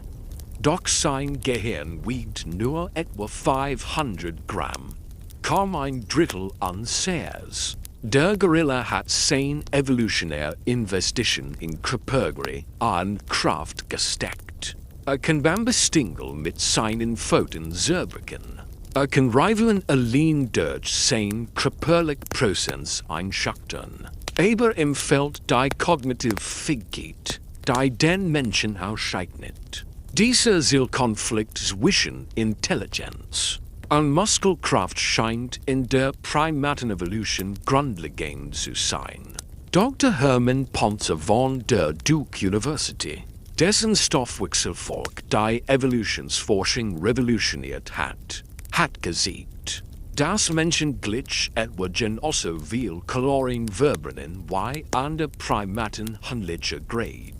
Wir haben unseren gesunden Gewerbe nicht dürft, sondern in umverteilt. Weniger Energie fließt in die Werdung.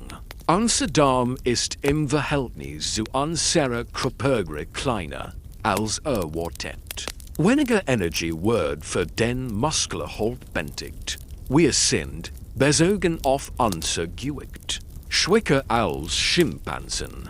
Mehr Energieflight in unser Gehirn an unterstützt die neuronale Komplexität, die Sprache, abstracts Denken, cumulative culture and technology ermöglicht.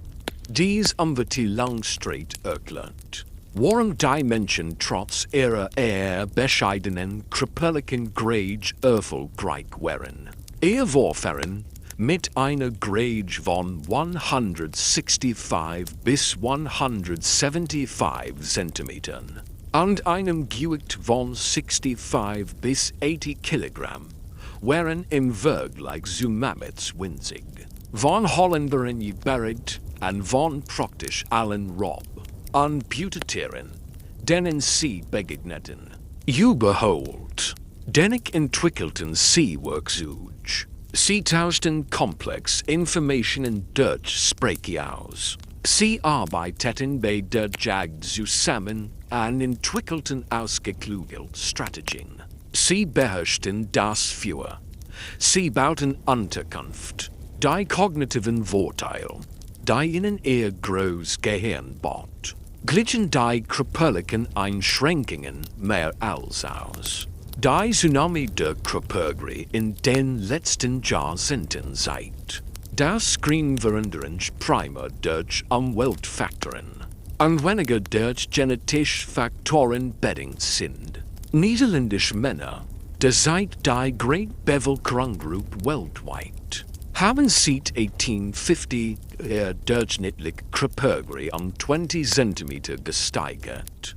Dies dramatisch Veränderung wohl sich in weniger als 10 Generationen. Viel zu schnell für die genetische Evolution. Daher Sage verbessert Rang in Kindheit und Jugend. Herr Proteinzufuhr. Geringe Belastung durch Infektionskrankheit. Stabil Lebensmittelvers. Die niederländischen Gene haben sich nicht verändert. Die niederländische Umwelt hingegen schon. Ihr Gene bergen das Potenzial für ein bestimmt Körpergri, die Umwelt bestimmt. Wogeno sie sich innerhalb dieses Spektrums einordnen. Der Mensch ist also optimiert, nicht maximiert. Die Evolution hat die Körpergri begünstigt. Die Beweglichkeit, Fortpflanzung, Stoffwechselweisen und kognitive Fähigkeiten in Einklang bringt. Doch die Geschichte hat noch eine weitere Wendung. Sauerstoff hat uns noch auf eine Weise gebracht. Ihr Neuronen, die spezialisierten Zellen, die Denken, Erinnerung, Empfindung und Bewusstsein erzeugen, verbrauchen Sauerstoff in einem atemberaubenden Tempo. Ein typisches Neuron verbraucht pro Gramm etwas 20 mal mehr Sauerstoff als Muskelzellen. Dieser extrem hohe Stoffwechselbedarf bedeutet, dass ihr Gehirn äußerst empfindlich auf Sauerstoffmangel reagiert. Wenn die Blutzufuhr zum Gehirn vollständig unterbrochen wird, wenn die Sauerstoffversorgung aussetzt, verlieren sie innerhalb von 10 bis 15 Sekunden das Bewusstsein. Hirnschweb beginnt innerhalb von 4 bis 5 Minuten abzusterben. Dauerhaft Schäden häufen sich rasch an. Kein anderes Organsystem reagiert so unmittelbar auf Sauerstoffmangel. Diese Empfindlichkeit wirft ihn faszinierend frage auf. Hat der Sauerstoffgehalt der Atmosphäre die Evolution der Intelligenz selbst beeinflusst? Konnten sich Gehirngray und Cognitive Kapazität erst dann entwickeln, als die Sauerstoffwürfigt ausreicht, das energieintensive Nervenjub zu versorgen? Dr. David Reichel von der Washington University, dessen Forschung zum Hirnstoffwechsel den tatsächlichen Energiefond neuronale Prozess aufgezeigt hat berechnet, dass das Ruhezustandsnicker der menschlichen Gehirns, die neuronalen System, die selbst im Ruhezustand aktiv sind, Sauerstoff in einem Ausmaß verbraucht, das näher in der maximalen Kapazität des Blutflusses liegt. Wir wissen, dass sich die Grade dem menschlichen Gehirns in den letzten 2 Millionen Jahren verdreifacht hat. Ein geschickter Mann lebt vor 25 Millionen Jahren und hat ein Gehirnvolumen von ungefähr 600 Kubikzentimeter. Man steht aufrecht ist in Millionen, Jahr später 900 Kubikzentimeter. Homo heidelbergen sich 1.200 Kubikzentimeter. Und modern Homo sapiens das durchschnittliche Volumen beträgt 1400 Kubikzentimeter.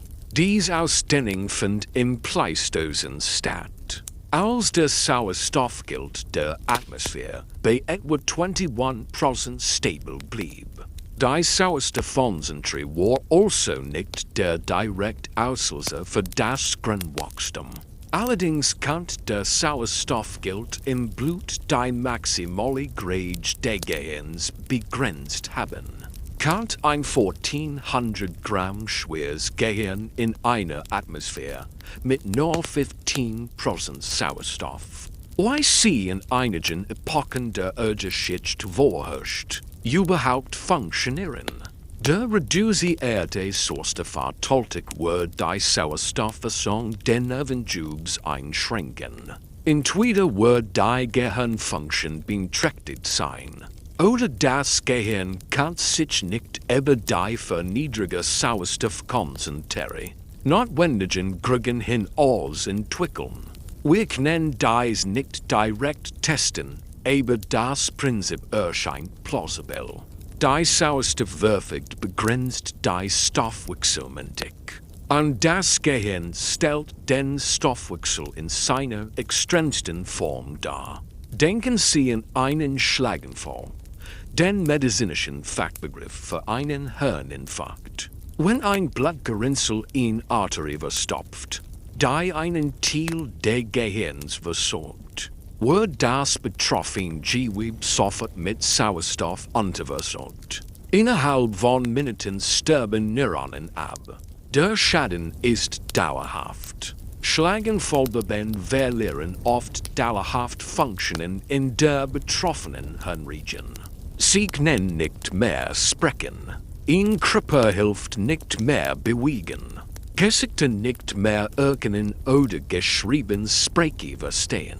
Dies verheerende Sofortwirkung zeigt, wie sehr das Bewusstsein selbst von einer kontinuierlichen Sauerstoffversorgung abhängt. Ihr Gedenken, Ihr Bewusstsein, Ihr Selbstgefühl. All das benötigt ihn an unterbrochen Sauerstoffstoffe zu spezialisiertem Gewebe, das sich speziell entwickelt hat, um diesen Sauerstoff in erschwinglich hohem Maße zu verbrauchen. Sauerstoffsgeschenk und das Leben bestand also vielleicht nicht nur darin, Gregierkörper zu ermöglichen. Vielleicht ermöglicht es viel mehr. Bewusstsein die komplexen neuronalen Netz, die es dir ermöglichen, über die Eigenexistenz nachzudenken. Abstrakt Konzept wie den Sauerstoffgehalt an die evolutionäre Zeit zu verstehen. Und dich über riesige Insekten zu wundern, die vor 300 Millionen Jahren ausgestorben sind. Dies Netz funktionieren nur, weil die Erdatmosphäre genügend Sauerstoff enthüllt, sie zu versorgen. Die eigentliche Frage ist nicht, warum du nicht 170 Meter groß bist, sondern warum du diese Frage überhaupt stellen kannst. Und was dies Fähigkeit über das Universum aussagt, das sich seiner selbst bewusst wird. Die Wissenschaft hat viel über Sauerstoff und Kryptographie entwickelt. Doch es bleiben noch immer viel Rätsel. Die genauen Sauerstoffwerte in verschiedenen geologischen Zeitaltern wurden weiterhin erforscht. Wissenschaftler analysieren Winzigbildchen in Bernstein, Isotopenverhaltes in Gesteinen und Computermodell alter Kohlenstoffreisvoll. Jede Methode liefert Schätzwort mit ehrlichen Unsicherheiten. Beträgt der Sauerstoffgehalt im Carbon tatsächlich 35%? Oder vielleicht 30% oder 38%? Dies wenigen Prozentpunkt contain unseres davon. Welch Sauerstoffkonzentrere Research Körpergren ermöglichen. Grundlegend werden. Die genauen Ursachen für das Aussterben der Megafauna sind weiterhin umstritten. Lag es vor allem in der Jagd durch den Menschen, Klimawandel und Krankheiten, die von Menschen oder ihren Haustieren übertragen wurden? Wahrscheinlich in einer Kombination aus beidem. Doch die relative Bedeutung der einzelnen Faktoren variierte vermutlich je nach Region und Art. Neue Entdeckungen werden unseres ständig. Im Jahr 2021 entdeckten Paläontologen in Argentinien eine neue Titanosaurit. Die möglicherweise sogar noch größer war als die bisher bekannten Arten. Argentinosaurus die Grage der Exemplars wird weiterhin untersucht. Erstschätzungen gehen jedoch von einer Körpermasse von fast 110 Tonnen aus. Jedes neue Fossil erfordert eine neue Berechnung der Grenzen und evolutionären Muster. Die Frage, warum manche Abstammungslinien Gigantismus entwickelten, rennt eng verwandte Linien dies nicht taten, bleibt rätselhaft. Warum erreichten Sauropoden ein Gewicht von 100 Tonnen? Rennt die Größten Säugetier maximal 20 Tonnen wogen? Beide Gruppen besahen einen vierbeinigen Körper. Hatten sich pflanzlich und lebten in Hühnchen umgebangen. Der Unterschied im Atmungssystem erklärt einen Teil davon. Reicht das aus, einen fünffachen Greinenunterschied zu erklären? Oder spielten andere Faktoren eine ebenso wichtige Rolle? Wie beispielsweise das kontinuierliche Wachstum der Dinosaurier? Im Gegensatz zum begrenzten Wachstum der Säugetiere, die moderne Forschung überrascht uns immer wieder. Genetische Studien aus gestern Arten entfallen unerwartet Verwandtschaftsfälle und Wanderungsbewegungen. Die Dinosaurier-Menschen wurden erst 2010 entdeckt. Und wir lernen noch immer mehr über ihre Verbreitung, ihr Aussehen und ihre Interaktionen mit anderen menschlichen Abstammungslinien. Die Klimaforschung verbessert an sehr Rekonstruktion vergangener Welten. Die Biomechanik untersucht mithilfe von Computermodellen. Die physikalischen Grenzen verschiedener Körpergren. Jedes dieser Forschungsgebiet trägt einen Teil zum Gesamtbild bei. Die Frage, wie sich der Klimawandel künftig auf die Körpergrenentwicklung auswirken wird, ist noch ungeklärt. Die Bergmannschregel besagt, dass warme Klimazonen kleine Körpergren begünstigen. Tatsächlich zeigen einige Arten bereits jetzt Grenrückgänge, die mit steigenden Temperaturen korrelieren. Andere Faktoren erschweren jedoch die Vorhersagen. Vom Menschen verändert Landschaften erzeugen neue Selektionsdruck. Jagd und Lebensraumverlust treffen Großtiere proportional. Im nächsten Jahrhundert kann der Rückgang der verbleibenden Megafauna, Elefanten, Nashörner, Flusspferd, Grauwale, weitergehen. Nicht weil ihr Grage in einer sich erwärmenden Welt ungünstig ist, sondern weil der Mensch ihnen nicht genügend Lebensraum lässt. Doch die Hoffnung bleibt. Renaturierung spricht wie der Pleistocän-Park versuchen. Von Megafauna dominierte Ökosystem wiederherzustellen. Naturschutzbemühungen schützen die verbliebenen Großtiere.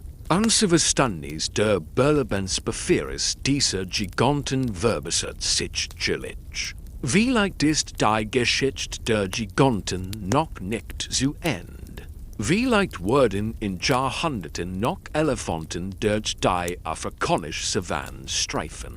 Weil noch immer die Ossen Durchkehren an die Menschheit gelernt haben, den Planeten mit den wenigen verbliebenen Giganten zu teilen, die wir noch nicht ausgerottet haben. Und wenn sie in den Schlaf gleiten, bedenken Sie Folgendes. Ihr Körper trägt in diesem Augenblick die Weisheit von 35 Milliarden Jahren in sich. Die enthüllt molekulare Mechanismen, die über unzählige Generationen verfeinert wurden. Die Hämoglobinmolekül, die Sauerstoff in ihrem Blut binden, entwickelten sich aus uralten Proteinen, die als erst lernten, dieses reactive gas sicher zu transportieren. Die Mitochondrien, die in ihren Zellen Energie erzeugen, stammen von Bakterien ab. Die vor fast 2 Milliarden Jahren Gregerzellen besiedelten. Die DNA in ihrem Zellkern enthüllt Gen. Die von Vorfahren der Fisch, der Säugetier, der Primaten und sogar von den Dinosaurier-Menschen GBT wurden. Eine Menschenart, die vor Beginn der Geschichtsschreibung aus STARB.WENN du atmest. Wenn Sauerstoff in den Lunge strömt und in deinen Blutkreislauf gelangt, nimmst du an einem Prozess teil, der begann, als photosynthetische Bakterien Wassermolekül spalteten und Sauerstoff als Abfallprodukt freisetzten. Dieses Abfallprodukt verwendet Esli Eisen in den Asinenrossen und färbt sie rot. Es reoccurrt sich über 100 von Millionen Jahren in der Atmosphäre an. Es ermöglicht die Evolution komplexer, vielseitige Lebewesen. In den es die energiereiche Atmung bereitstellt, die Tier antritt. Und es setzt, durch Physik, Chemie und Biologie, die Grenzen für das Wachstum großer Lebewesen. Die Giganten, die einst diesen Planeten bewölkten. Die Tausendfüller, die länger wären als du. Die Libellen mit Flügelspannweiten, die den Armspannweite übertreffen. Die Mammuts, die doppelt so groß wären wie du. Die Dinosaurier, die mehr als 20 Elefanten wogen. Das wären kein Ausnahmen. Sie wären Lebewesen, die Möglichkeiten des Sauerstoffs erforschten, die Grenzen ausloteten, die ökologische Nischen fanden, die enorme Grage erforderten. Und manchmal, wenn sich die Bedingungen änderten, konnten sie sich nicht schnell genügend passen und starben aus, dort du bist kein Ries. Den Grage, typischerweise zwischen 150 und 190 Zentimetern für die meisten Erwachsenen, stellt in Optimierung als in Maximierung dar. Die Evolution hat den Menschen nicht bis an die Grenze der Möglichen getrieben. Sie hat das optimale Gleichgewicht gefunden, die Balance zwischen Beweglichkeit und Kraft, zwischen Körperhaltung und Gehirnfunktion, zwischen Kalorienbedarf und verfügbaren Ressourcen. Du hast die richtige Grade für dein Leben, für die Technologien, die du entwickelst, für die Gesellschaften, die du gestaltest, und für den Gedanken, der Sauerstoff, den du atmest, zu 2095% bei jedem Atemzug, erhält nicht nur den Muskeln und Organ, sondern auch dein Bewusstsein, die Neuronen in deinem Gehirn, die Gedanken erzeugen. Wenn du dies Wort liest, Erinnerungen an Mammuts, Tausendfüller und Urwälder verarbeiten. Sie existieren nur, weil die Sauerstoffversorgung der Hirnschwebs zuverlässig jeden Second, jeden Tag, gewährleistet ist. Bewusstsein braucht Sauerstoff, Geist braucht Materie, Denken braucht Stoffwechsel. Und so geht die Geschichte weiter. In dir, in jedem Menschen, der Hut lebt, träge eine ununterbrochen Kette, die sich über fast wie Milliarden Jahre erstreckt. Durch Führer und Eis, durch Aussterben und Anpassung, durch Sauerstoffmangel und Sauerstoffüberfluss, der Faden heilt.